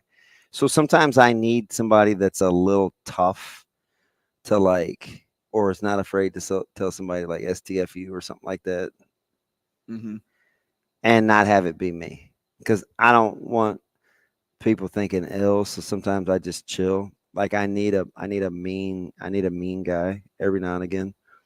And he's very that's your man. He's very capable of being that guy. But at the end of the day, right? As I try to surround myself, you guys, with people that are like, cool like that. But he's versatile. Kid hater, but good dude. Yeah, can't stand by that. Man, can't stand by that one bit. Shane, am I on camera? Because I'd kind of like to make Sasha mad because you're not. You're not on camera. Yeah, I want her to text me, so she's got to be like, I'm gonna arm wrestle with Sasha today. Nothing wrong with that, man. Do you think you'd win? Depends on if she's mad. Like if she's in a bad mood, because sometimes she's like got a super potty mouth. I didn't really realize that. What'd she throw at you? She's just not afraid to go there. So I'm like, dang, Sasha, I forgot how capital H-E-Y. Hey. Oh, sorry. I'm gonna say it like she is. Shane, so should I get on? Hey, my guy said something yesterday to Drew Down. What did he say? You can do whatever you like? No, my man Thomas. You can do whatever you like. So this might be a coaching point. I'm always trying to get tips. This is so embarrassing, but I love you guys because sometimes I just need to get better at what I'm doing. He goes, and his delivery is different. So I don't know if he's being sarcastic, but he goes, is this TK? Nope, this is my man Thomas. Okay. He says, are you discouraged from mentioning that you were on Twitter or YouTube in terms of viewing options? Like, how would you take that? But he just looks out, right? Like he's the guy that says, hey, turn the camera. Like he's a good dude. I've known him forever, right? So I was like, knowing that you really do hate it, like I'd probably take but so should we be doing that more? Like, when we tell all the people how they can access us, and like, are we forgetting, or do you think he's really concerned that we should be saying that more? Now, keep in mind, he's the same guy that's like, hey, maybe he's just looking out for the audience. I found you guys on YouTube. Right. It's a lot more enjoyable than Twitter. Who am I missing? And so maybe it's a combination of the two. So maybe we need to say that more. So every time we come back, live on Twitter, live on YouTube, the Hurrdat Sports YouTube page, things of that nature. Right. So do you know I say that a decent amount, but maybe I don't. Maybe I think I say it more than I actually do. See, I don't know. See, now I'm taking like inventory, right? And I totally copped to a misdemeanor too, because I was like, I said down. I said no, not at all. I probably just forgot. Like I ate it, right? Because I didn't know. I mean, I'd have to. And I won't listen back to be like, I said it 6 times this day. I said it 1 time that day. But apparently, like, we get a ton of downloads. So I think we should probably. So we're live on Twitter, live on YouTube, the Hurrdat Sports YouTube Thomas, page. we good? And you should watch on YouTube because it is enjoyable, especially when we start to laugh. Not really. Yeah, because when you wheeze, that's fun. You're like Wheezy from Toy Story when he's on the top shelf and he's coming up. I have asthma, man. I feel some type of way. Do you really? Yes. Oh, man, that's even better. It's exercise induced. Ding Dong was out at practice yesterday. And is that Micah or Caleb? Caleb. Okay. And sometimes I don't know who Ding Dong is. I know who Dong Ding is. I usually call him Knucklehead, but he's like, man, I feel like I haven't seen you in a while. He's like, do you want to go get one in? And I said, what do you want to do? Go post him back? And he's like, yeah, I'll stay after. Let's do go post him back. So we're jogging and just talking. And he's like 4 yards ahead of me. I was like, hey, man, slow down. And we went to the other goalpost, and I'm kind of tired. And he goes, hey, man, what do you spend so much time, at the gym for? And I was like, man, that's the first time I ran 200 yards, and I don't know when. Like, I'm a speed walker. This morning, he goes, hey, coach, I know you got to get back to work. Let me know if you want to get one in this afternoon. So I'm kind of mad at him now, right? But I did think it was cool that he acknowledged that he hadn't, like, I don't get to see him a ton, right? Because if we're not eating family dinner, man, it's a wrap. This is a crazy lifestyle. Time. Yeah. I gotta have my buddy take Micah to practice tomorrow because of this heat. They moved his practice from 5 to 6:30. Who practices 5 to 6:30? In AM, hopefully. No, man. Dinner time. That's all right. We're still at school. We got a pep rally. 5 to 6:30 though? And that heat tomorrow? It's all good. They're indoors. He booked an indoor facility. Yeah. We're in a classroom last night. This dude is not trying to take any days off. Do you know what I ate for dinner last night? Reheated taco meat in a bowl with some grated cheese with a fork. Listen, a dinner of champs during football season. It was like a cereal bowl times 2. Yeah, that's you, because you shop like a king. It was it was good though. But that's you shopping on food stamps. I dumped like this pico on top. I ate it like I felt like kind of like. You felt like a taco, huh? Man, I was about to say a runaway slave, but not everybody gets that. So put it this way, I was hungry. We better get to Michigan last so he can be mad at me for saying that. Who was it in Georgia that who's now in Philly that said like eat off the floor? Smith. Who was it like started? Nolan, is it Nolan Smith? Yes. What was on his shirt? It was like eat like you eat off the floor. Yeah. It's something like that. It's like you're starving. You see the plays he was making in preseason? Yeah. He's a monster. That I can't believe people question. I get it. People question his motor or like kind of what he was going to do. But between him, Dean, Jalen Carter, those dudes are all going to play. I like to eat off the floor. That's what it is. And he's like, have you ever eaten off the floor? Man. And you weren't hungry enough. Yeah, I'm telling you. That's such a great analogy. Listen, I obviously argue with the matriarch in our household quite a bit. And a lot of times it's over. Off the floor more? So listen, if this girl's hungry, she'll eat. Well, stop letting Zoe tell you what we're having for dinner. Chicken nuggets and mac and cheese. Man, listen, if she's picky, she ain't hungry. We'll figure it out later. All right, let's go to the Warhorse Casino phone line here, Shane, and talk to Michigan Lance. Lance, good morning. Hey, good morning. We got the triple threat going this morning. Andrew kicked Ravi out. He had reached his limit. Hey, don't let him put words in my mouth. Hey, my man John said send him the YouTube link. We must suck at this. No. I think Adam DM'd me too today on Twitter, and we weren't getting it. He said he had trouble finding the YouTube link. Shane, talk to the boss with all the tattoos and get her going. He said man. He has us on Twitter, but doesn't see the live feed on YouTube. Oh, right. So I got no problem, guys. I got right in.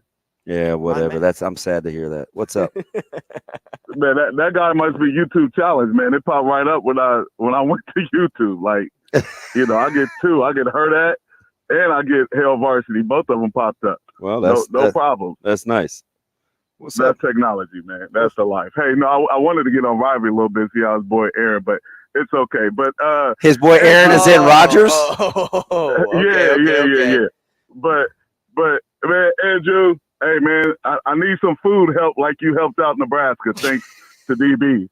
Jeez. Relax. Look how this has come full circle. Lance, no. What you need to do now is just realize that had very little issue on people's lives, and you are still talking about it. Like this is the time we move on, Lance. Get him. I'm just saying, DB cashed the check DB made a check I had to cash. Yeah, I said, I might need some help. Enjoy that government cheese and butter. It doesn't melt. It doesn't melt real well, but it has all your money away to your kid for interceptions. Yeah, he is. Well, that's why you're not eating. Damon was right. I thought Damon was playing. Like I didn't know that he was actually talking about how good my son. He could be very good. He's I don't tell you that. I would tell Langston that. right. And that's fine. That's fine. I'm hard too, but no, man. So hey, it was good. He had a breakup. I owe him $50. It's a varsity game. I'm like, all right, man, go ahead. So I'm gonna be busy like you, DB. I coach middle school. Games are on Tuesday. He plays JV, which is on Thursday. And then Friday night, he suits up, man. So I'm going to be all over the place like you, man. Yeah, just reintroduce yourself to your daughters. Oh, right, exactly. Yeah, and I still got them up in here. So. I got a fundraiser deal, too. So tell Canes we're good to go. Oh, okay. Hey, appreciate that. You didn't have to do that, but thank you anyway. That. Hey, man, that fundraising deal is a rig. I already know. Lance, appreciate the call, man. All right, we're talking Michigan football up next. The show will be back in 4 minutes.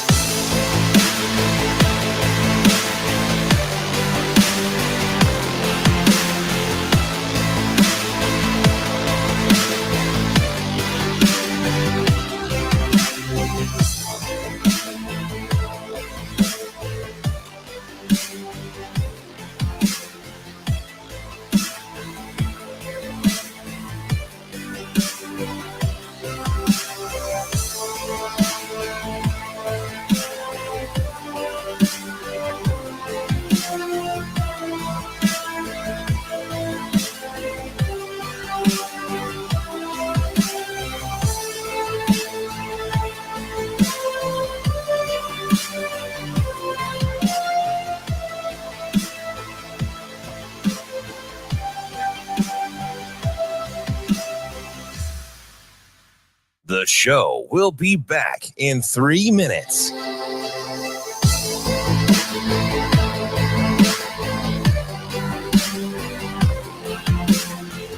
It's got to come from them, right? I mean, it's got to, from any individual. I'm not trying. I've tried to make guys love football, have enthusiasm.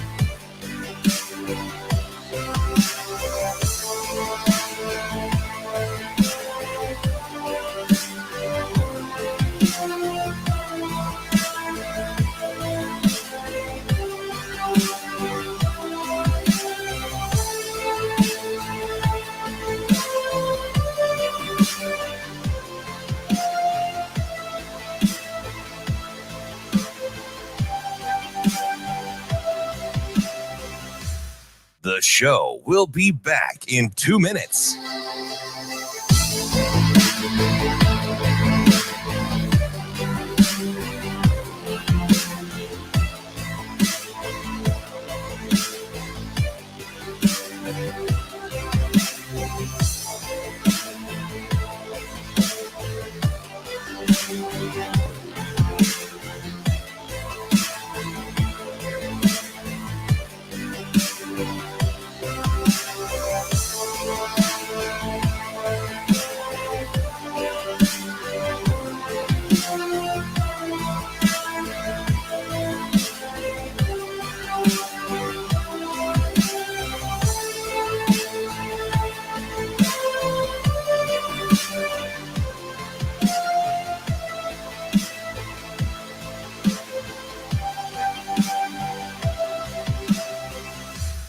The show will be back in 1 minute.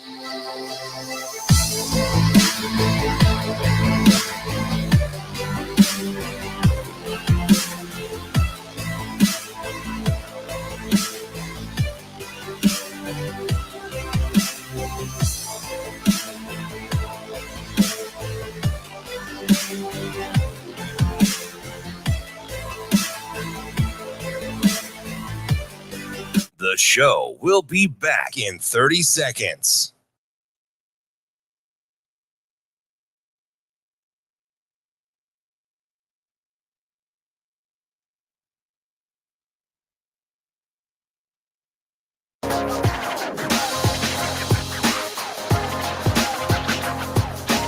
Coffee and Cream with Rogers and Benning on Hurrdat Sports Radio. It's got to come from them, right? I mean, it's got to, from any individual. I mean, I've tried, and I've tried to, make guys love football, have enthusiasm, attack each day with an enthusiasm unknown to mankind, make them love football, everything in my power. And I've come to the realization that it's got to come from the individual, no matter how hard you try.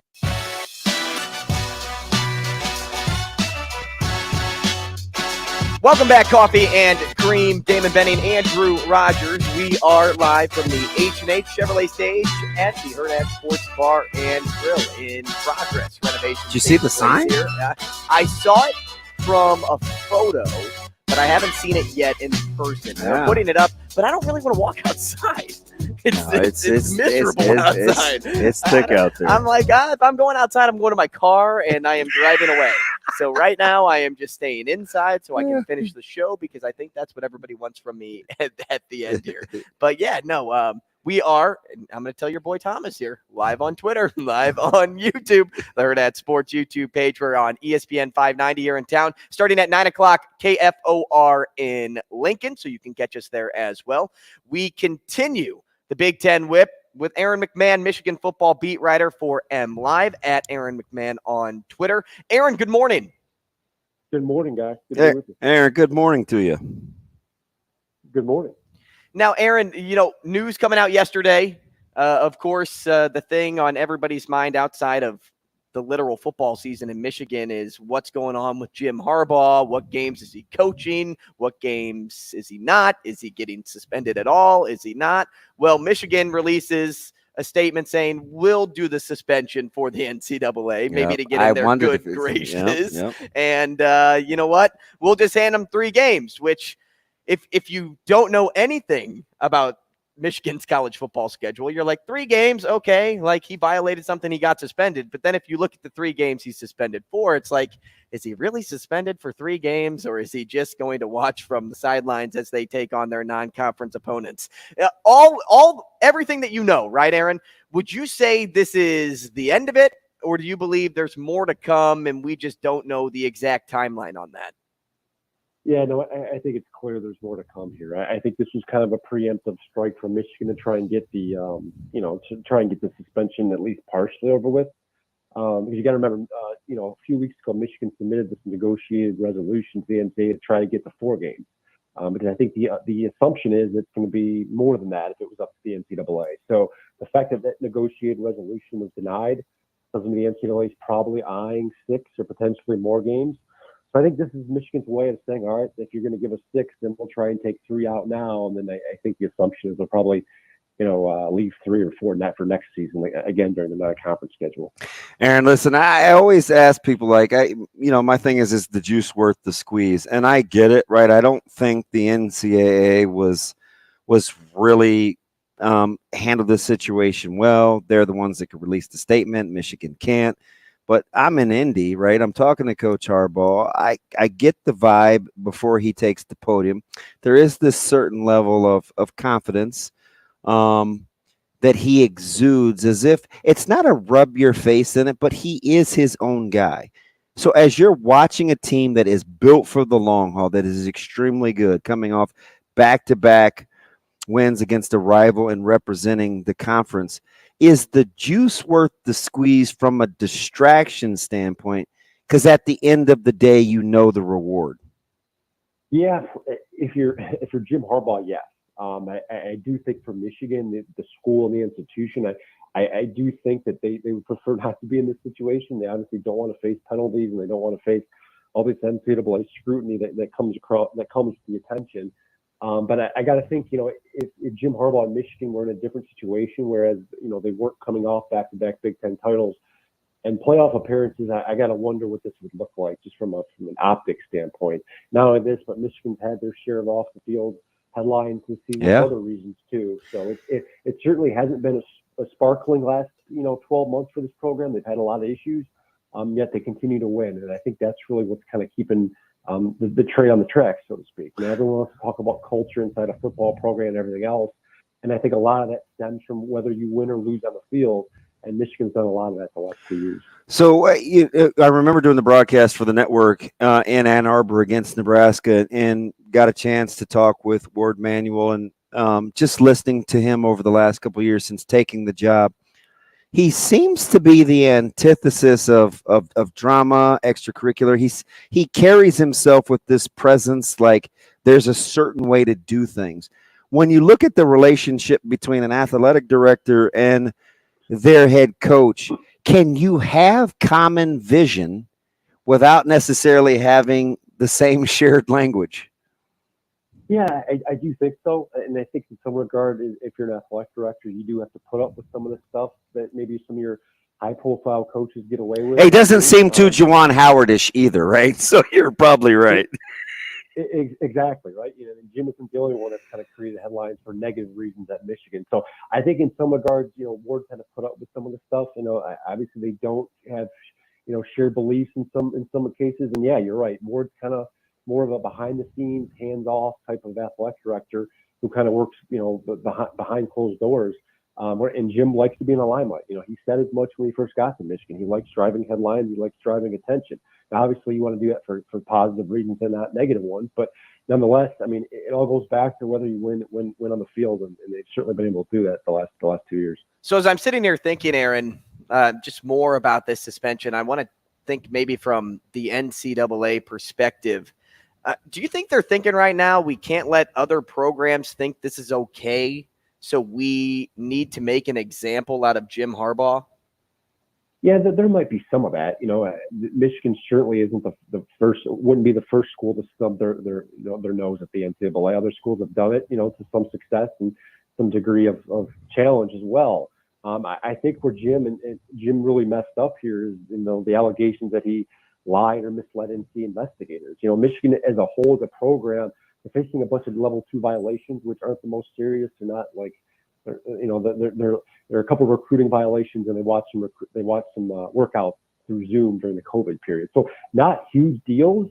And if Michigan and Jim Harbaugh had just come clean from the get-go, they probably would have gotten a slap on the wrist and maybe some scholarship reductions. But the fact the NCAA feels like Jim Harbaugh lied to them, I think is, it goes to the old adage, right? The cover up sometimes is worse than the crime. And I think that's where the NCAA is really, peeved at Harbaugh. It hasn't helped that this narrative has come out that this is over his cheeseburger, Jim Harbaugh buying a recruited cheeseburger. And while that may have been part of it, there's obviously more to the story. And I think that's what the NCAA was trying to get across in their statement. Aaron, the crazy thing is on the field, this team could be lights really out. Good. If you get production outside the numbers and you get some quarterback progress.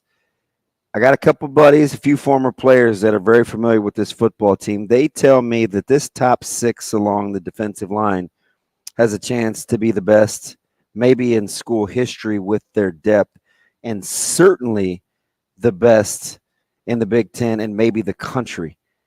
Are we missing the narrative? Is there a blessing in disguise that there's distractions with the NCAA, but on the field, this team can be extremely legit?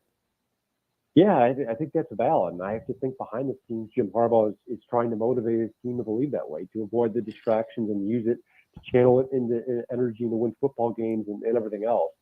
Jim has said that he believes this is his most talented and deep Michigan football team he's gotten Ann Arbor, which is saying quite a bit because he had some real good teams in the first couple of years. So, and then obviously the last 2 years, as we all know. So they're all stacked on both sides of the ball. You mentioned the defensive line. They can be very good. They got a potential first-round pick in Chris Jenkins at tackle. And, we're not even talking about the offensive line and how they've done. The running backs are back. The quarterback's back. They've got a lot of weapons on this team, and I don't think there's any reason why they shouldn't be able to run through the Big Ten again this fall. What's it like covering a team with a win total of 10.5? Well, I will say this. For whatever their win total is, the fan base here in Ann Arbor cares a whole lot. It could be 7.5, it could be 8.5, it could be 11.5, and folks will still pack the big house. They will still show up in droves. Michigan will remain one of the most watched college football teams in the country. It comes to the territory. They have a huge alumni base, a lot of dedicated football fans, and you've got a head coach, as you guys know, who's well known and likes to generate interest. Aaron, how did Harbaugh seemingly be distracted in the offseason with a couple of job offers? You come back late. You like a thief in the night, you kick Don Brown out. You get rid of Gaddis, and he was supposed to be, one man's trash is another man's treasure, and you haven't skipped a beat. You're better than you were 2 years ago. Testament to Harbaugh. Yeah. How did it happen seemingly with the blink of an eye? It's just that. I think Jim realized that what he knows best and what he does best is what they should have done from the get-go, right? They brought in Gaddis, as you mentioned, and they tried to go to this kind of open-ended offense, kind of a spread-style scheme, and it just didn't work. Just from a schematic standpoint, player personnel, they couldn't recruit to maybe the skill guys that Ohio State could get. So when everyone's zigging, Jim Harbaugh essentially zagged. He went back to his roots and the ground and pound style of football, running the ball, winning in the trenches, and et cetera. And then I think that's been their kind of change the last couple of years. And you mentioned Don Brown, him firing his defensive coordinator, and he brought in a smart guy from the NFL, Mike McDonald. He's been in the Ravens organization. He kind of deployed this versatile defense that wasn't just kind of one-dimensional, and they're able to slow Ohio State down, and that was the difference in, I think, flipping their Big Ten ritual. I got a quick one here for you, Aaron. If you guys have a Heisman winner on this team, is it Blake Corum or J.J. McCarthy? I think J.J. McCarthy, and I agree.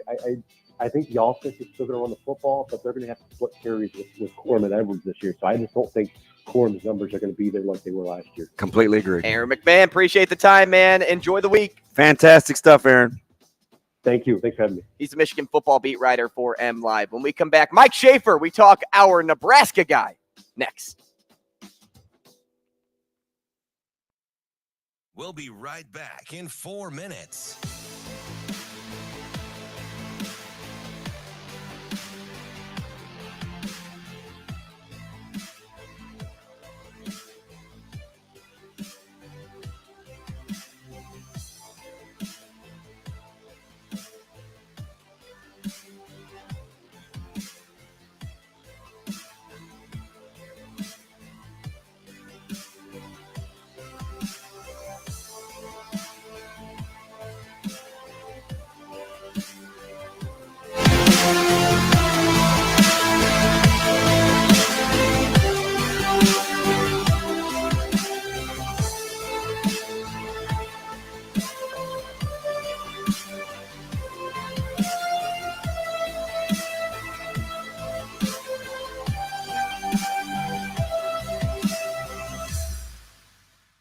We'll be right back in 3 minutes.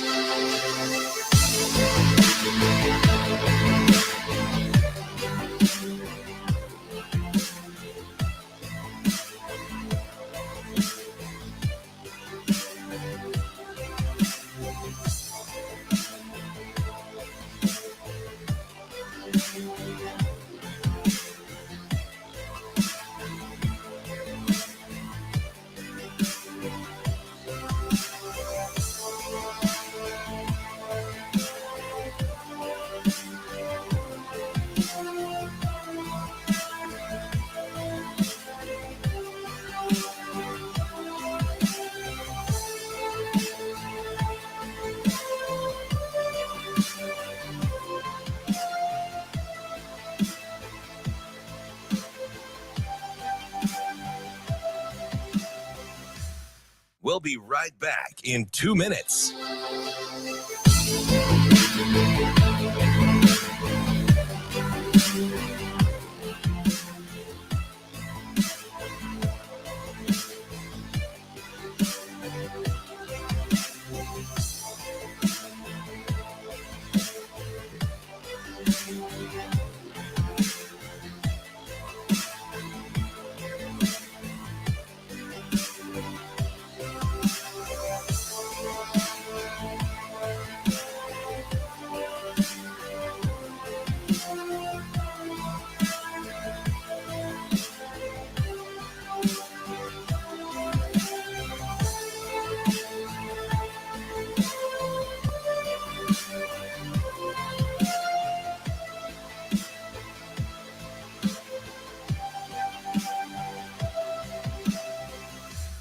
We'll be right back in 1 minute.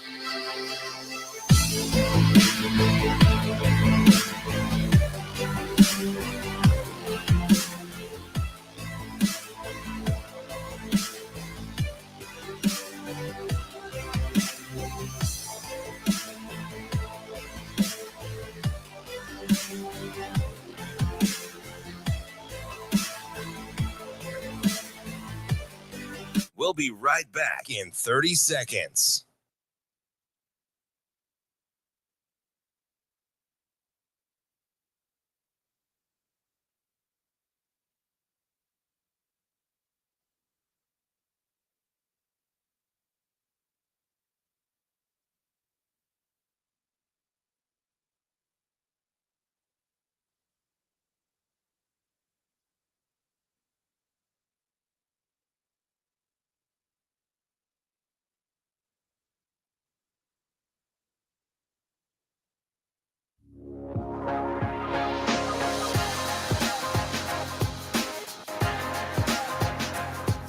Coffee and Cream with Andrew Rogers and Damon Benning on Hurrdat Sports Radio.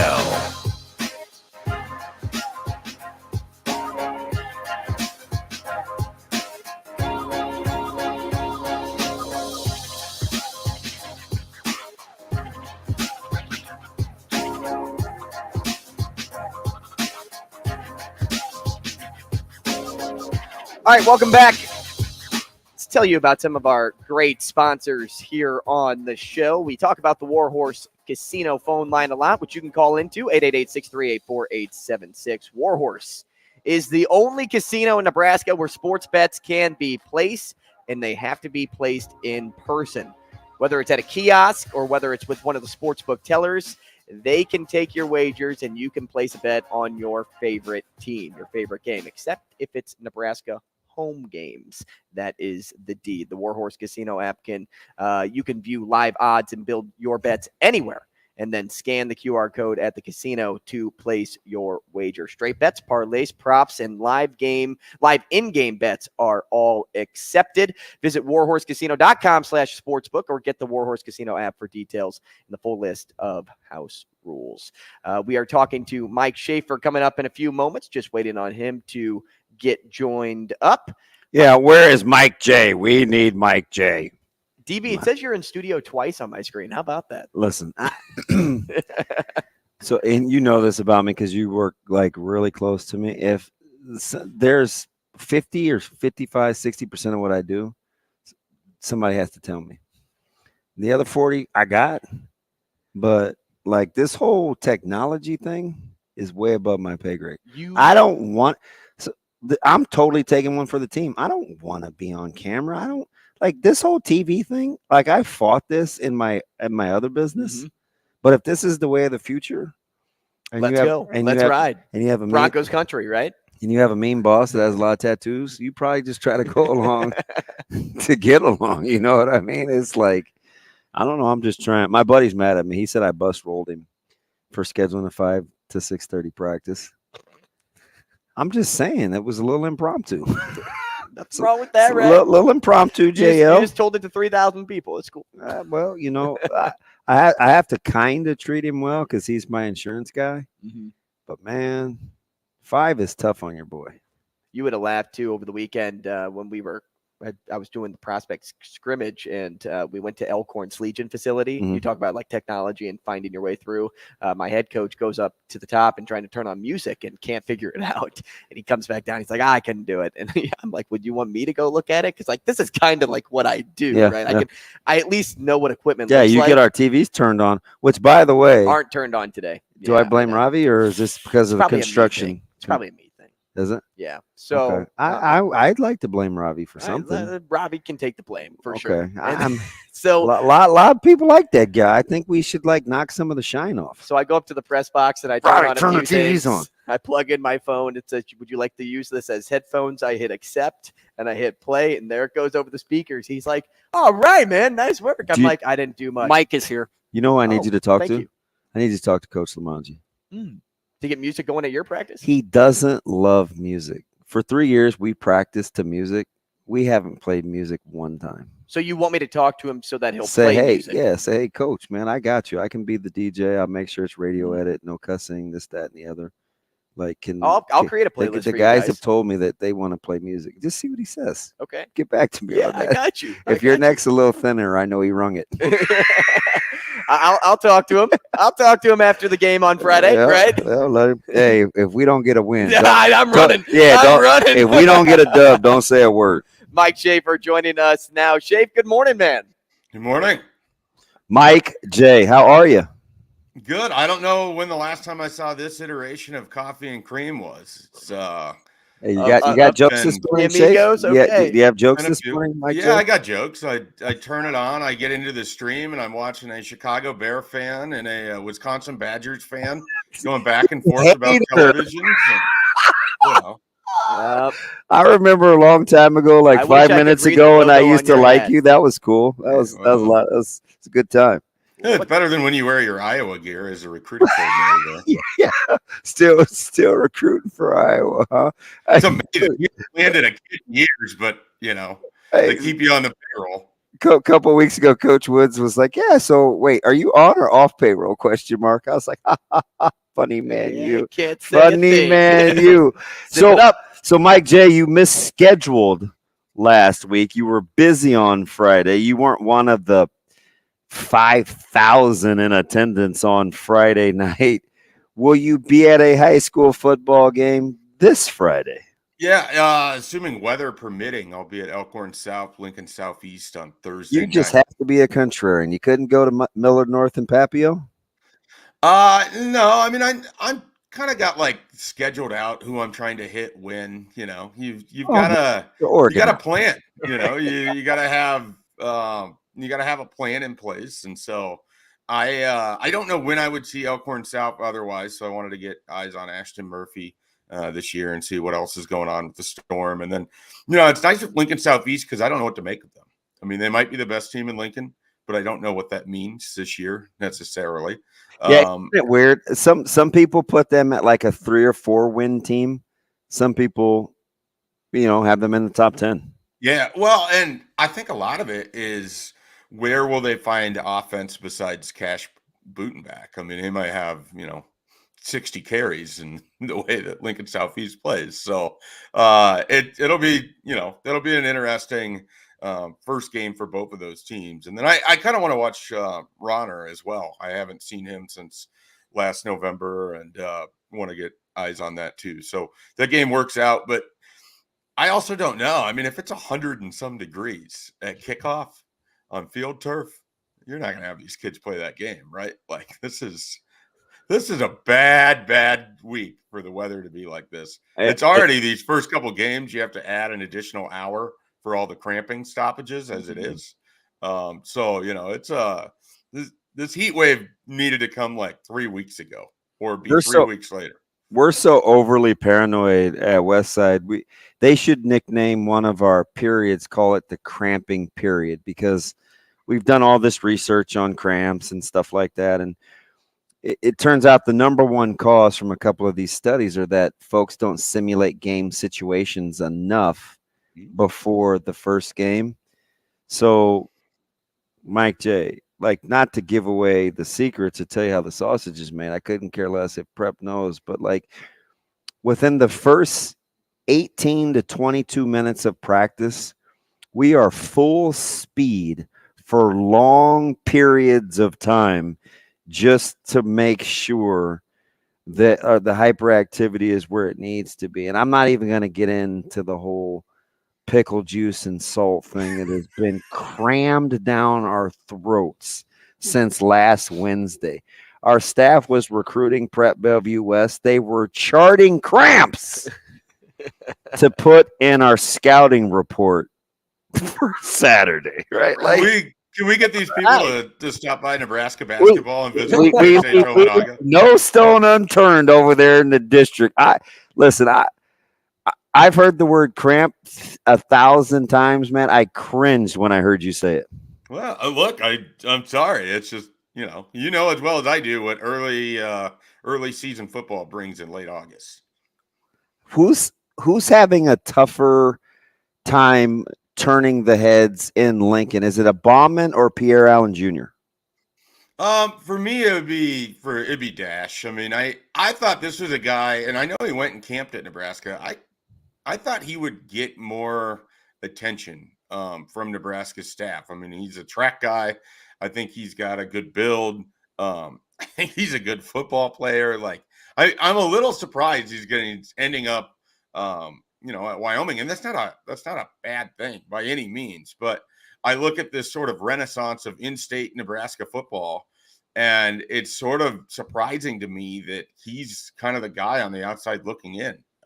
A little bit here this year. And so, but that's Nebraska's loss or anybody else's loss is Wyoming's gain. I think he's a really good player. I thought that, these last couple of years of all the Lincoln East games I've taken in. And so I was really intrigued to see what it was going to look like from a camp schedule. And it just never really materialized for him the way that I thought that it would.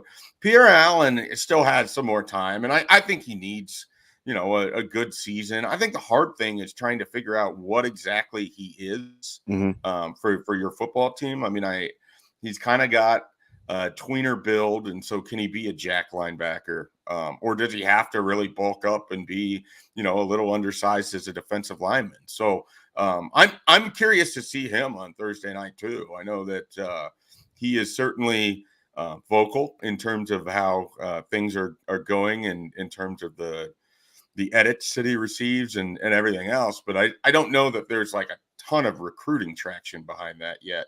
And he needs to go create it this season. Either one of you surprised at the preferred walk-on offer for Jacob Arope, who already has the Northwest Missouri State offer from Nebraska? Is there anything that happened on Friday night when you go back for a rewatch that discourages you from that, Schaefer?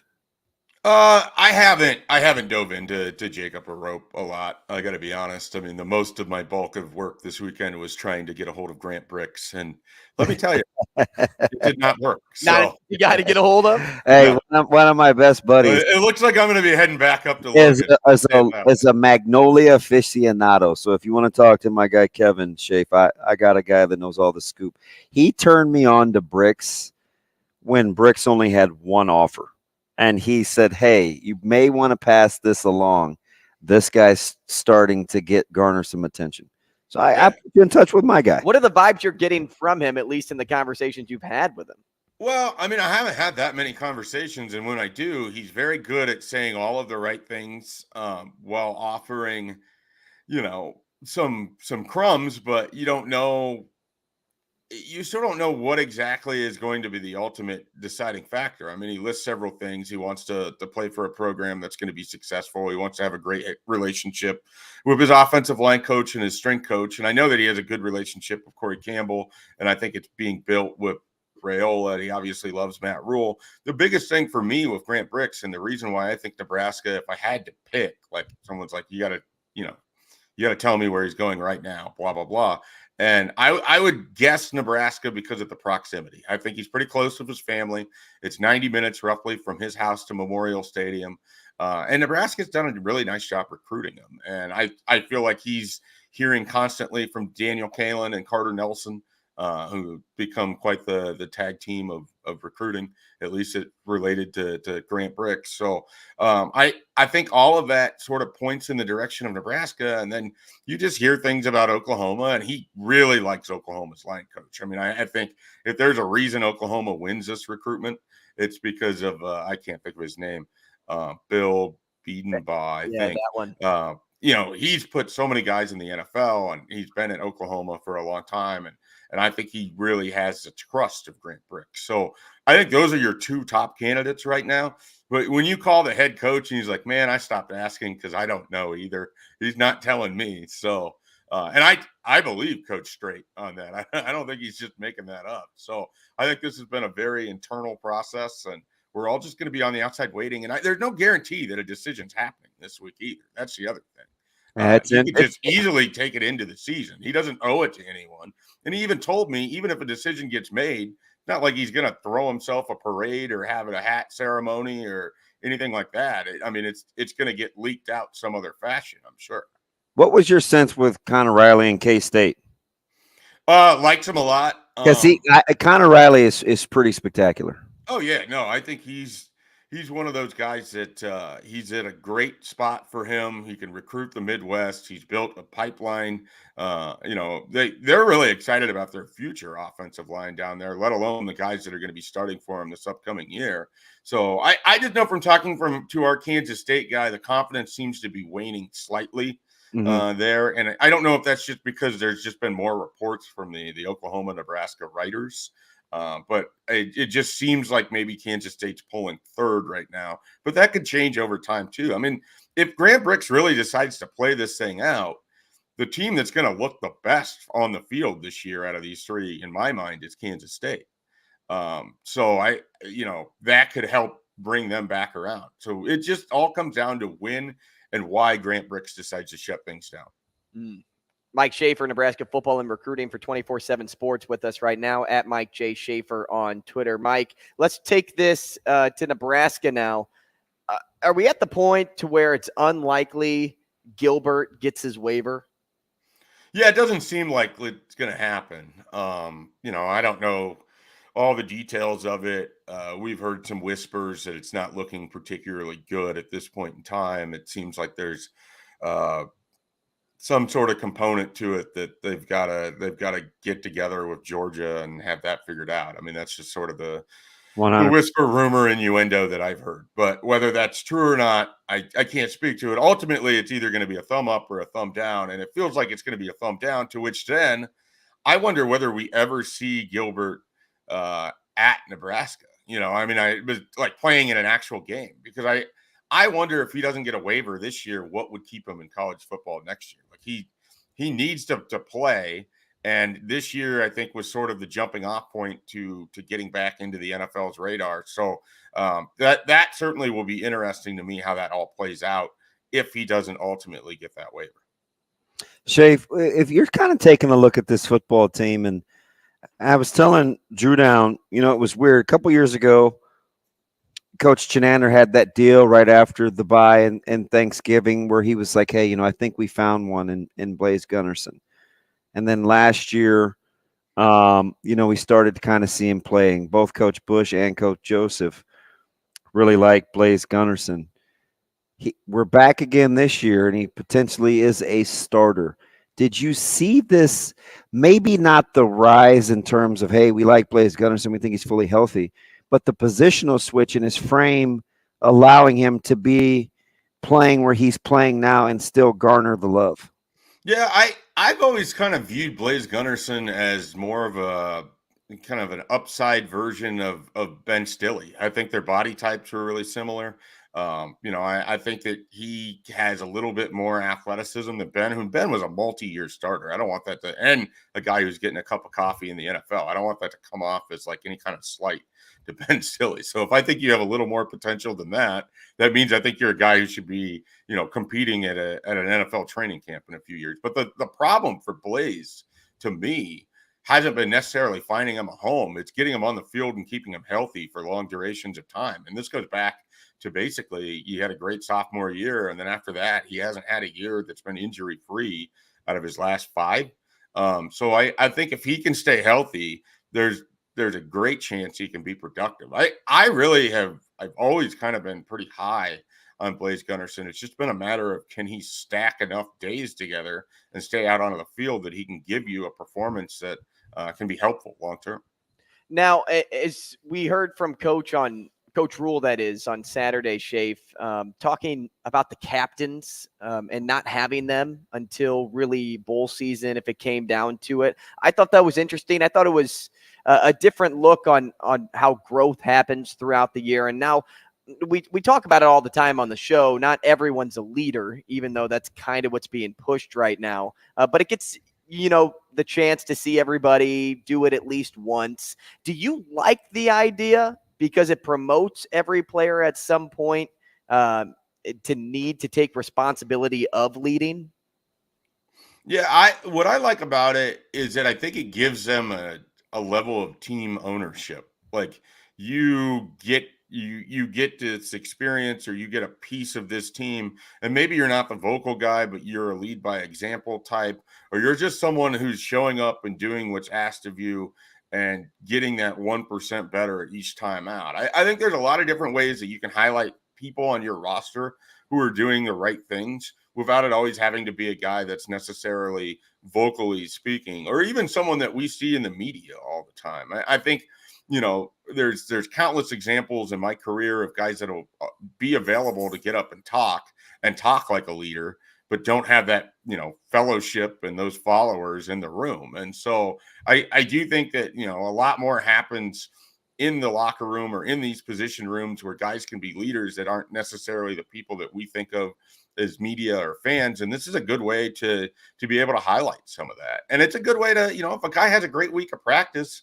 he's a walk-on player for you, and you can still celebrate this fact by letting him go be a captain for a week, even if he's not necessarily a guy that's going to go help you, in 20 reps in that game or what have you. So again, to me, it's about team ownership and accountability. And I think I like it. I mean, it's unique. I don't know that it's something I would be accustomed to for every game for the duration of Matt Rhule's career, but it's certainly unique this first year. Checkers or chess? Usually things that come out. I'm bad at both. Usually things that come out via film are very strategic. Anthony Grant filming Gabe Ervin, going through locker rooms, talking about, how nice it is, competition. A guy that was basically just called out multiple ways over the weekend. We say clearly number one for Gabe Ervin. Get good gamesmanship or culture finally setting in where a guy can be allowed to do a video promotion in the same position group as a guy that was just named the air quotes clear number one. Well, aren't these guys friends, from their time at I always say the magic happens is when you can cheer for somebody else at your own expense. Yeah, and so maybe they are. I think they have that. They have at least some relationship from going to the same high school down in Georgia. And, Anthony Grant and Gabe Ervin have both talked about that this summer. I will admit to being surprised at how this sort of played out on Saturday. Hey, me too. And I still don't believe it. So okay, well, that makes me feel better because I kind of did a little table pounding for, hey, Anthony Grant's going to be the guy. Me too. I still think he'll be their leading rusher. So good. All right, we can I'm either going to be really stupid or really smart. We'll see, because I have no idea right now. I'm willing to stand there right there with you, so we can have the tomatoes pelting us when we're completely wrong. And we can knock everybody. But yeah, I was surprised by that. I really was, and I don't know what I'm not sure of is if it's just like a new issue, if it's been an issue all throughout fall camp. I don't remember a lot of fumbles for Anthony Grant last year, so it was just it caught me by surprise. It really did, because just on what was it? Thursday or Tuesday, like it was kind of like, man, look at what Anthony Grant has kind of done in a short amount of time. Look at Rhule running with the ones. Right. It was all standard. Yeah. And then all of a sudden it's like fumbles. He's third, So it was a little jarring, but yeah, we'll see what that ultimately means. I do feel like this isn't a coaching staff where if something's said like that, well, one, it's a little unusual that it's that transparent, but that's a whole other yeah. It's like, wow. Two, I don't think that means that Anthony Grant is going to be set in the doghouse and never let out in a way that we would have seen under some other coaches. They're going to need them all. Yeah. And what tells me that is that you go all the way back to the beginning of the spring. Who got suspended for like the first two practices?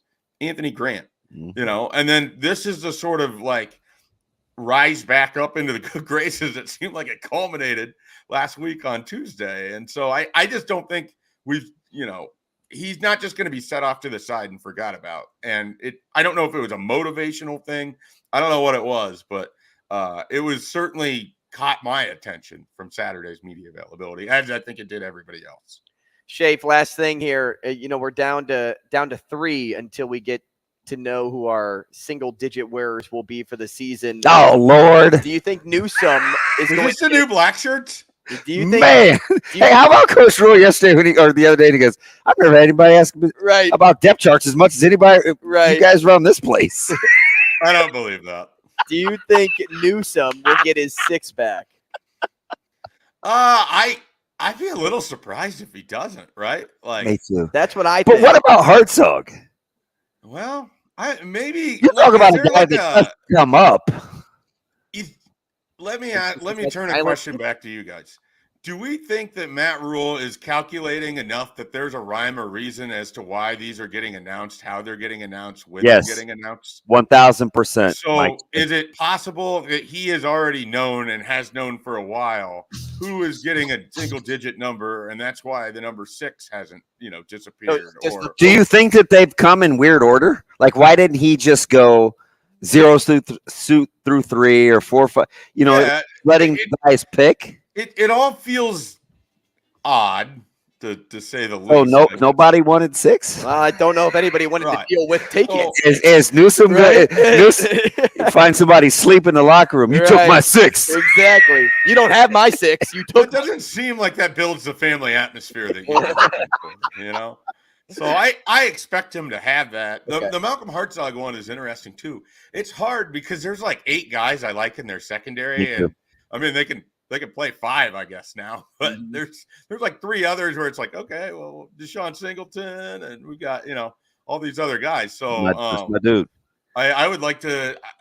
I would really like to see kind of how it plays out for the secondary over this first month. I think they're going to be as interesting as a position group as there is on defense. Shay, appreciate the time, man. We'll talk next week. Thanks, Mike J. All right, guys. Have a good one. Sports 6-Pack up next. We'll be right back in 5 minutes.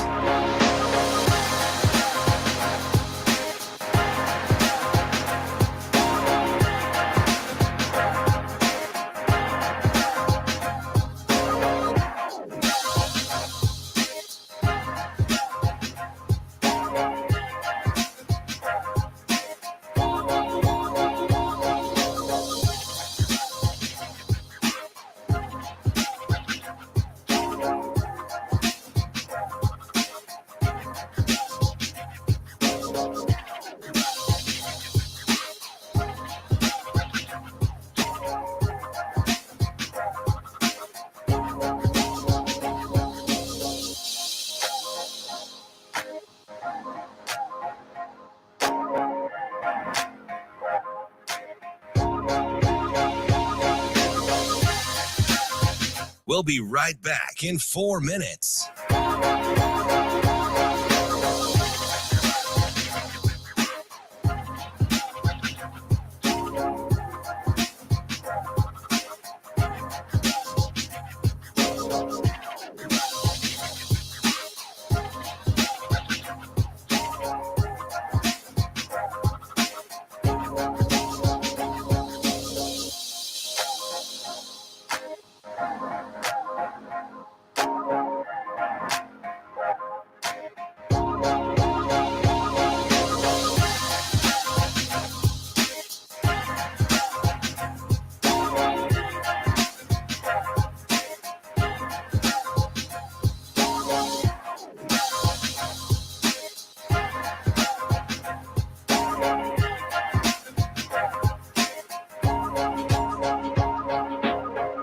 We'll be right back in 3 minutes.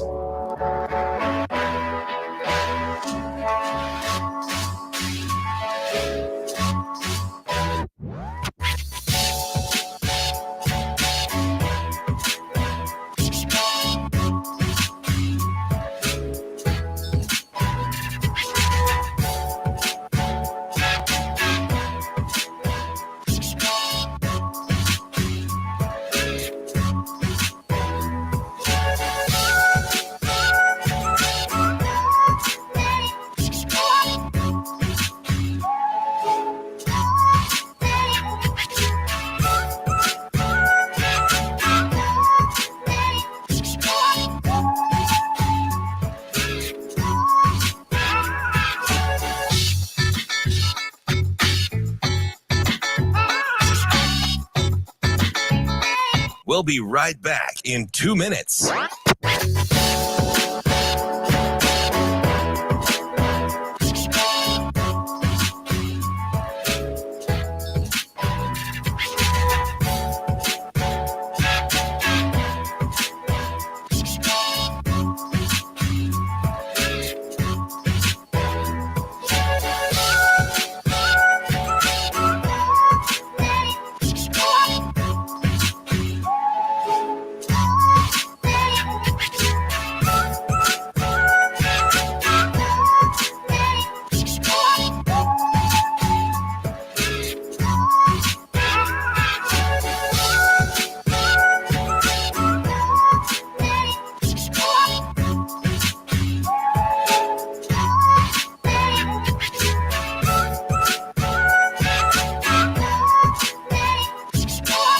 We'll be right back in 1 minute.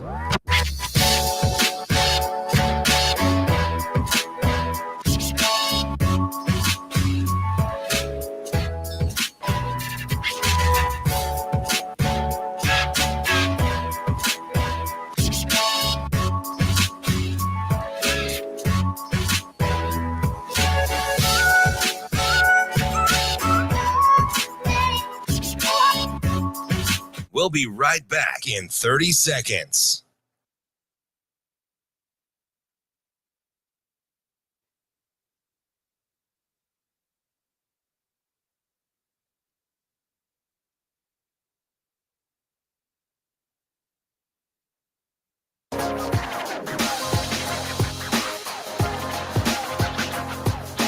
Coffee and Cream with Rogers and Benning on Hurrdat Sports Radio.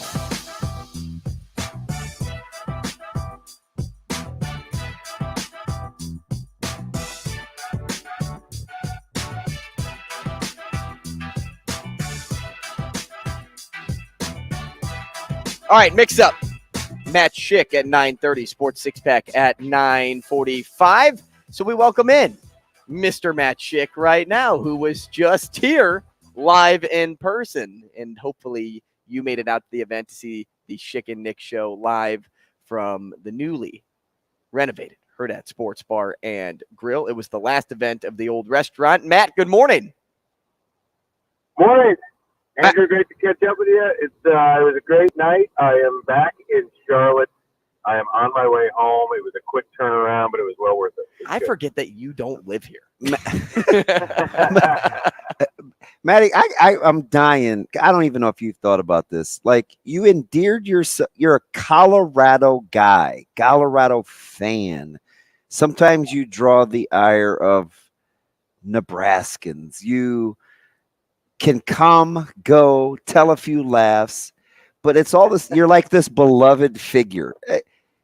How'd that happen? Like this, is that like, did you draw this up? It's crazy because there aren't a lot of people that have done it your way with that history and still come out smelling like a rose.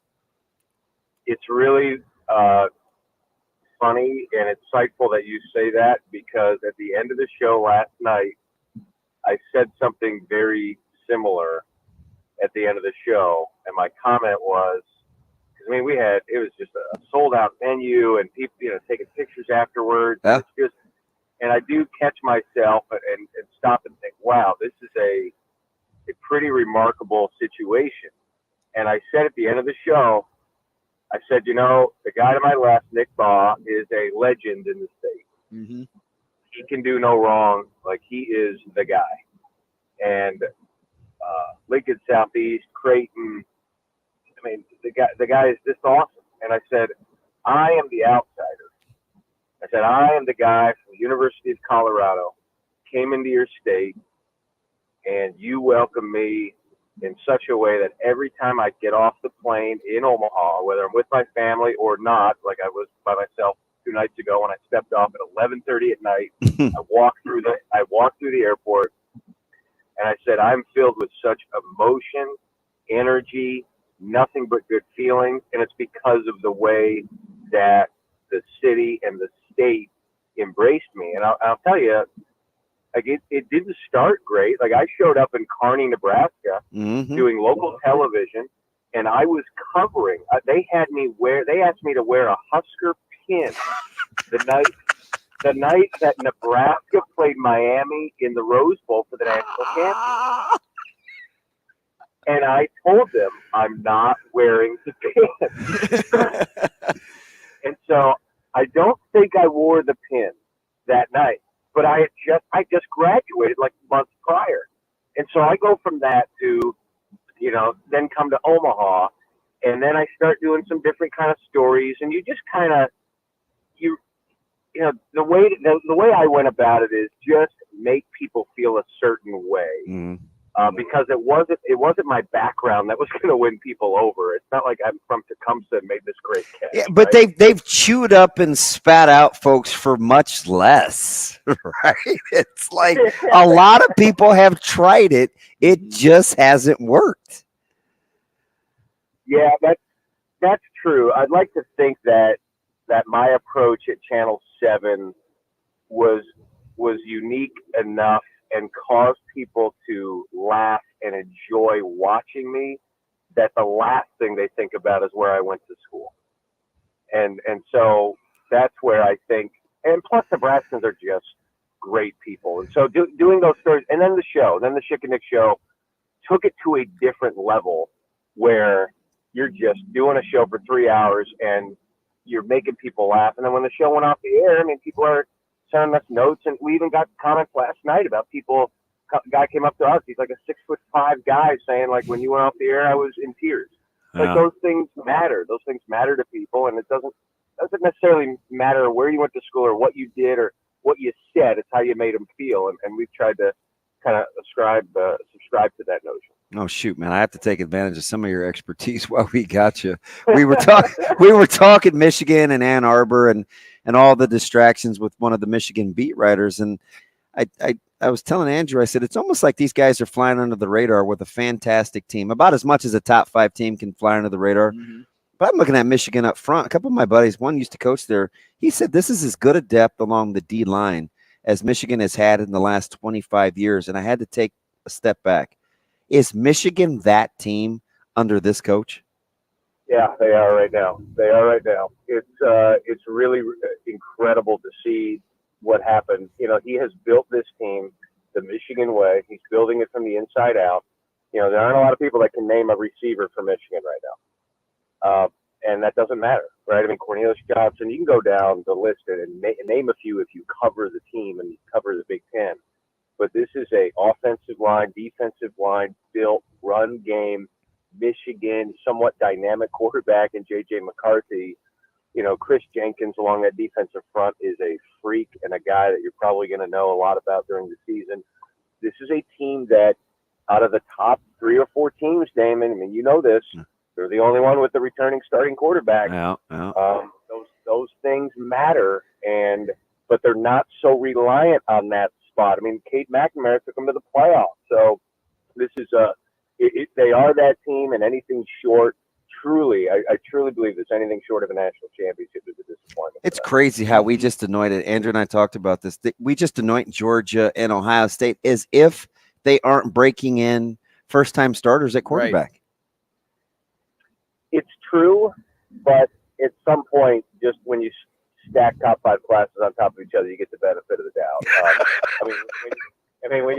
When you you can have your third-string quarterback win you a national championship in Cardale Jones, all doubt is removed from your program. Yeah, good point. So I think that's kind of where they're at right now. But that whole quarterback situation is really interesting too. You know, with Devin Brown, it's like, did Ryan Day look at last year and go, look, man, C.J. Stroud played lights out, and he was the most dynamic player on the field. He was the best player on the field, and we still came up short. I need someone close to that. I need someone with a ceiling, the highest ceiling that I can find at quarterback, and maybe that is Devin Brown, albeit inexperienced. We'll see. Now, Schick, a more impactful transfer at the quarterback position for what the offense wants to do, Tanner Mordecai or Cade McNamara this year?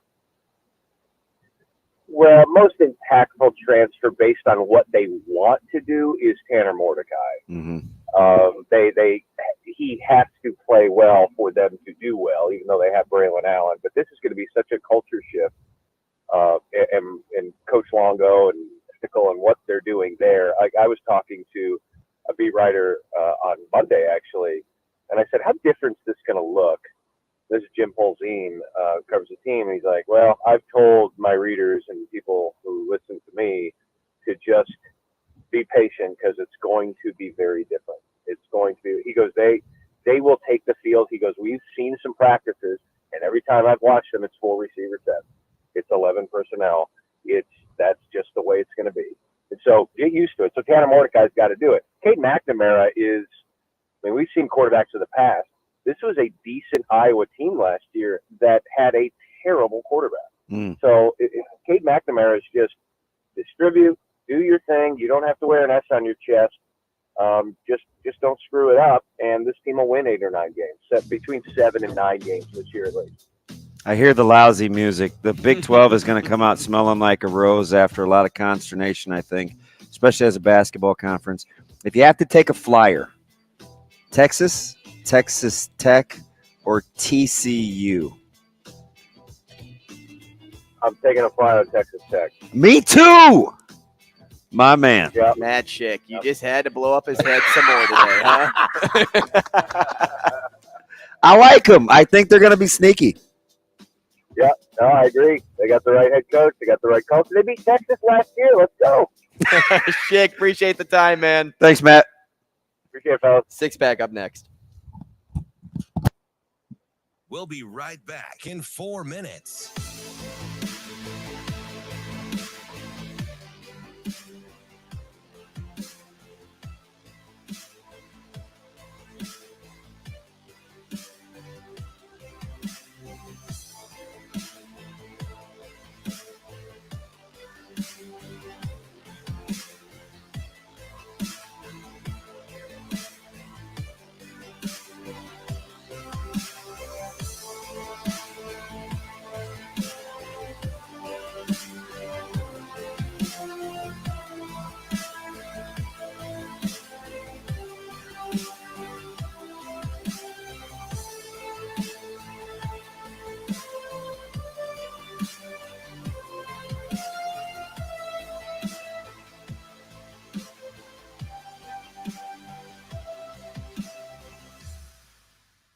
We'll be right back in 3 minutes.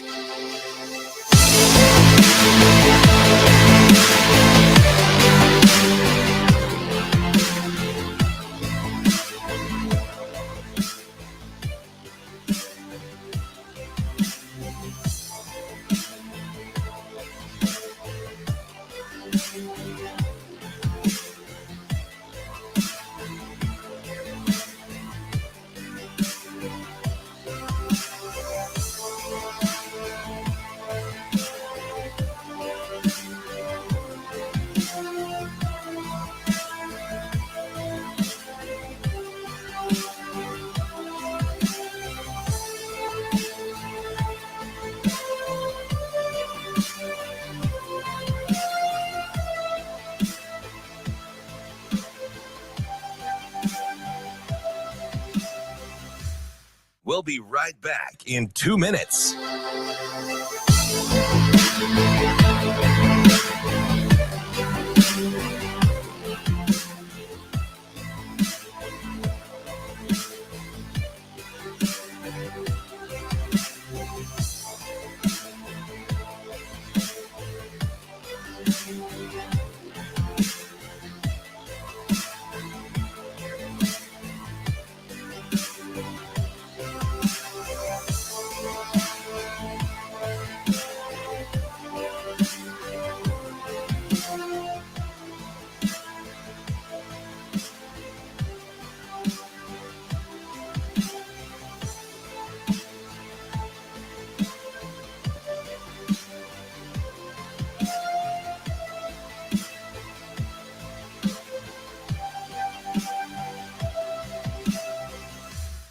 We'll be right back in 1 minute.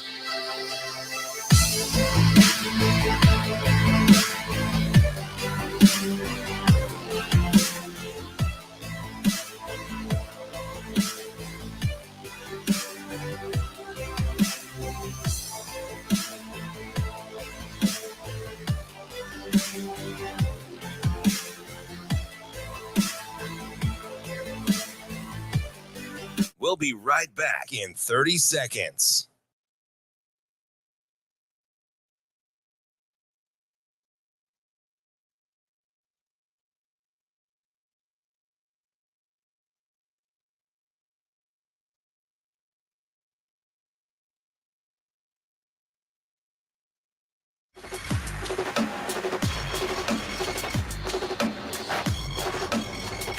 Coffee and Cream with Rogers and Benning on Hurrdat Sports Radio.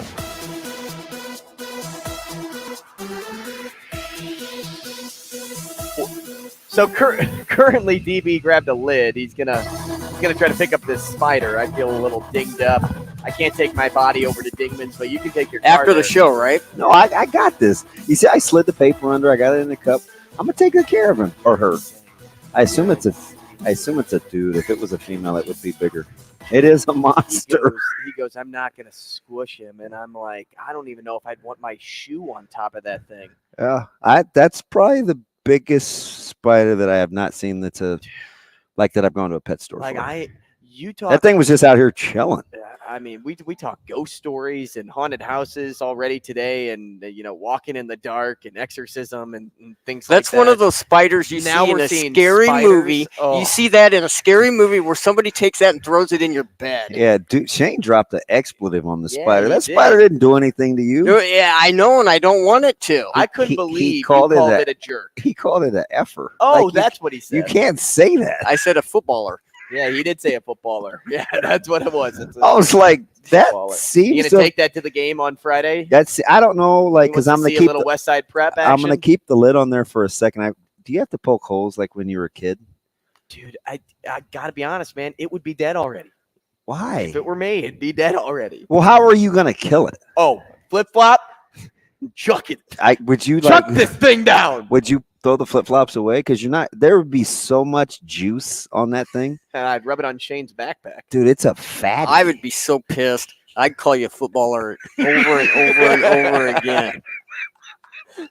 So you came today, and his backpack was on this rolling Mad. chair. I would be and I walked pissed. over. Yeah, and I don't want it on the. I don't want it on the floor. So I don't want my backpack on the floor. Can I tell the story? No. I walk over to go get this chair, and he goes, "Don't put my backpack on the floor." And I have no Meanwhile, idea. it's in my hand. And I have no idea if you did because there's a wall here.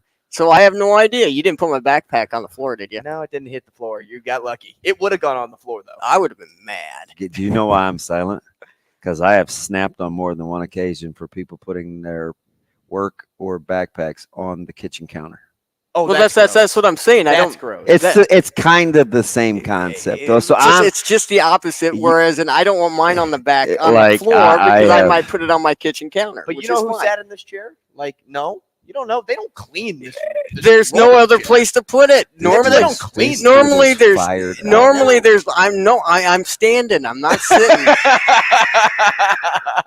Normally, The there's. spider's got everybody annoyed. Meanwhile, Everybody's a the little biggest bit baby in the room is the one that's just chilling. I know. Everybody's a little nervous. I know. I'm gonna Shane, I'm it's gonna on- lid that thing. Your backpack's on top of other stuff that probably has been collecting dust for the past. But it's not sitting on the couple of floor days. though, where there's a gigantic spider sitting like 2 feet from That's it. a good point. I That's a good point. am- The spider could have gone in the backpack. I That's would a have good been. point. I would have been pissed. That's a good point.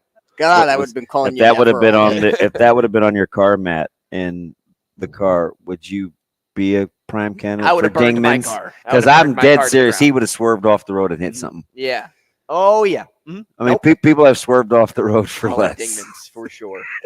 120th and Maple. They got a lot of locations. I'm a little bit nervous over here. I got a big Shane, ass I got spider ya. sitting I right got over ya. there. It's right over there. Shane, I got you. Open up a 6-pack. Open up a 6-pack. Yeah, man, have a couple. And have a beer, man. Have a beer. Because it's sports 6-pack This time. dude is mad. I said, hey, I'm just going to slide a paper under I'm nervous. it, flip a cup over. And he's like, no. Do it after I leave. Do it after I leave. Yes, I'm already packing up right now and turning stuff off. That's why you don't want your backpack on the floor. No, I don't want my backpack on the floor. Ken on YouTube. You ladies done arguing about Right, proper it's etiquette just- for staring or storing your handbags?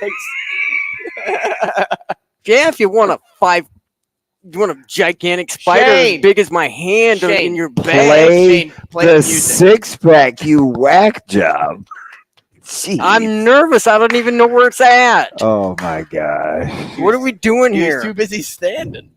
I like the little back of you guys. Shane ain't having it. You made him stand up and look through his little window. His little playhouse. You want the 6-pack here? Yeah, let's do it. Yeah, that'd be great. Time now for the Sports 6-Pack, presented by Zipline Brewing Company, makers of Dear Old Nebraska Brew, the official beer of Nebraska alumni. All right, Zipline Brewing, the presenting sponsor of the Sports 6-Pack. You can get yourself a case of the can opener Tropical Ale at your favorite Zipline location. We got to speed this thing up, Shaner. Let's do question number 1. Well, I'm already on beer number 2. So Question number 1. You shotgun that first? Yeah, absolutely.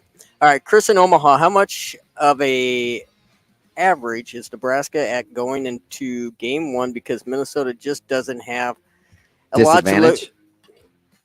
And it says how much Advantage. of an advantage is Nebraska at going into. Everybody's a little nervous today. I don't know if it's I can't read. I can't read. Well, there's a giant spider over there. All right, advantage, Nebraska, Minnesota. How what much do we? of it? Good Lord. How much of an advantage is Nebraska? Because Minnesota doesn't have a lot on them. Right. That's basically the question. I feel like it's even just because Nebraska has so many new pieces. Is it still 7.5, 6.5? I have not even remotely taken a peek. I haven't checked the line. I think it was 7.5 when we first checked. I think it's pretty close too. A new team, new look. Minnesota will be prepared for whatever comes their way, so that won't come as a shock to anybody. But advantage Nebraska in this case of, hey, we at least have seen what this Minnesota team was last year with Callie McManus coming in and playing against the Huskers at one point and knowing what they kind of like to do. And Coach Rhule is such a philosopher, as you like to say. Are you a philosopher? Yes. He does his I homework. think very deeply. And let's just say he's been reading the history books, and they'll plan well for this game. I think it breaks even. Nebraska's so new, so many new faces, new staff. It offsets the fact that there's some familiarity with Minnesota and having an advantage with tape. Question number 2. Victor in Omaha or in Lincoln, what's the ideal landing spot for Jonathan Taylor? Oladipo, send him to Chicago. That would be unbelievable. Let him play with Fields. They both will flourish. DJ Moore will vault to everybody's number 1 trade fantasy acquisition. Send him to Chicago. That would be my. I could see him going to Miami too. They have the carousel of running backs down there, and nobody's really. He's a rhythm guy. Option. He's a rhythm guy. So go where he can get some lion's share. Chi-Town, baby. He's a Wisconsin guy. Leo Herbert a ton last year though Telling over you. Montgomery. Still on a rookie deal. Not basic. Not going to cost you anything. Oh, I'm for it. I'm all Right? for Jonathan Taylor. Let him play and get Fields Let him better. eat. Yeah.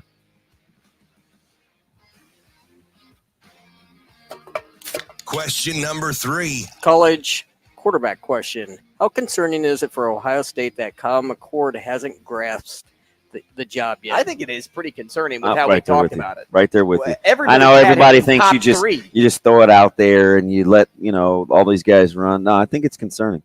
You want to play for it all. You can't be at this stage, I think, at the quarterback spot. Well, we were talking about Big Ten quarterback rankings just months ago, And he was in everybody's top three. Yeah, top 3. I remember. And if he doesn't have the job yet, that's a problem. Great concern. All right. Question number 4. Dylan in Omaha. If Coach Rhule doesn't like playing freshman kickers, as you said yesterday, DB, do you think Tristan ends up as being the starter that Rhule's personal liking for not doing something one way will hold him back? in Yeah, any capacity? I believe he will concede. Okay. Freshman or Well, not. you have to. If you name him the starter, you just have to. I believe he'll concede, and it will be Magnum TA, and he'll be fine. I've been on the TA train for a long time. I've set high expectations for him. I'd put him already up there with what he could be with the Henrys and the Cooks of the world. So, Now he's a Sunday talent, but talent you still have to go out and perform. he's through the roof right now. Yeah. His ceiling is way up there. Got a Sunday leg. All right, question 5. Jordan and Lincoln, paging the predictors of the world. The only two I trust on the airwaves. Who's the team to keep an eye to sneak into the playoffs on as the MLB regular season comes to an end? So a sneaker pick for MLB playoffs? Yep. I still think it's the Mariners. That's a good one. That's a really good one. I think watch out for the D-backs. They're starting to get their feet again. Yeah, we'll see if there's enough room, right, with the Central floundering and the East kind of muddling. Right. You're right. That window may open up for them. I'll go D-backs there, Shane. I'm going to take the Mariners. All right, question number 6. Would you rather have a 10-hour dinner with your least favorite political figure or attend a 10-hour concert of a music group that you can't stand? Dinner all day long. I'd probably go to the concert. Dinner. I hate bad music. I don't like loud. Not even discussion. I could people watch at this concert for 10 hours, and that'd be cool with me. I would chill with Jimmy Carter. You know what I'd take for a 10? Just because we would just talk about being a physicist. I wouldn't talk about foreign politics. I just don't even want to be around a politician. You know what I'd take for a 10? I'd chill with Nixon for 10 hours. A politician. Dude, bad music though. Like I said, people watch. I'm a people watcher. You know what I'd take for a 10? What song is that? I don't know, man. I got issues. Here's what I'd take for a 10, a size 10 to that spider over there. Dude, we're gonna bottle this bad Kick boy. his ass out of here. We'll be back tomorrow.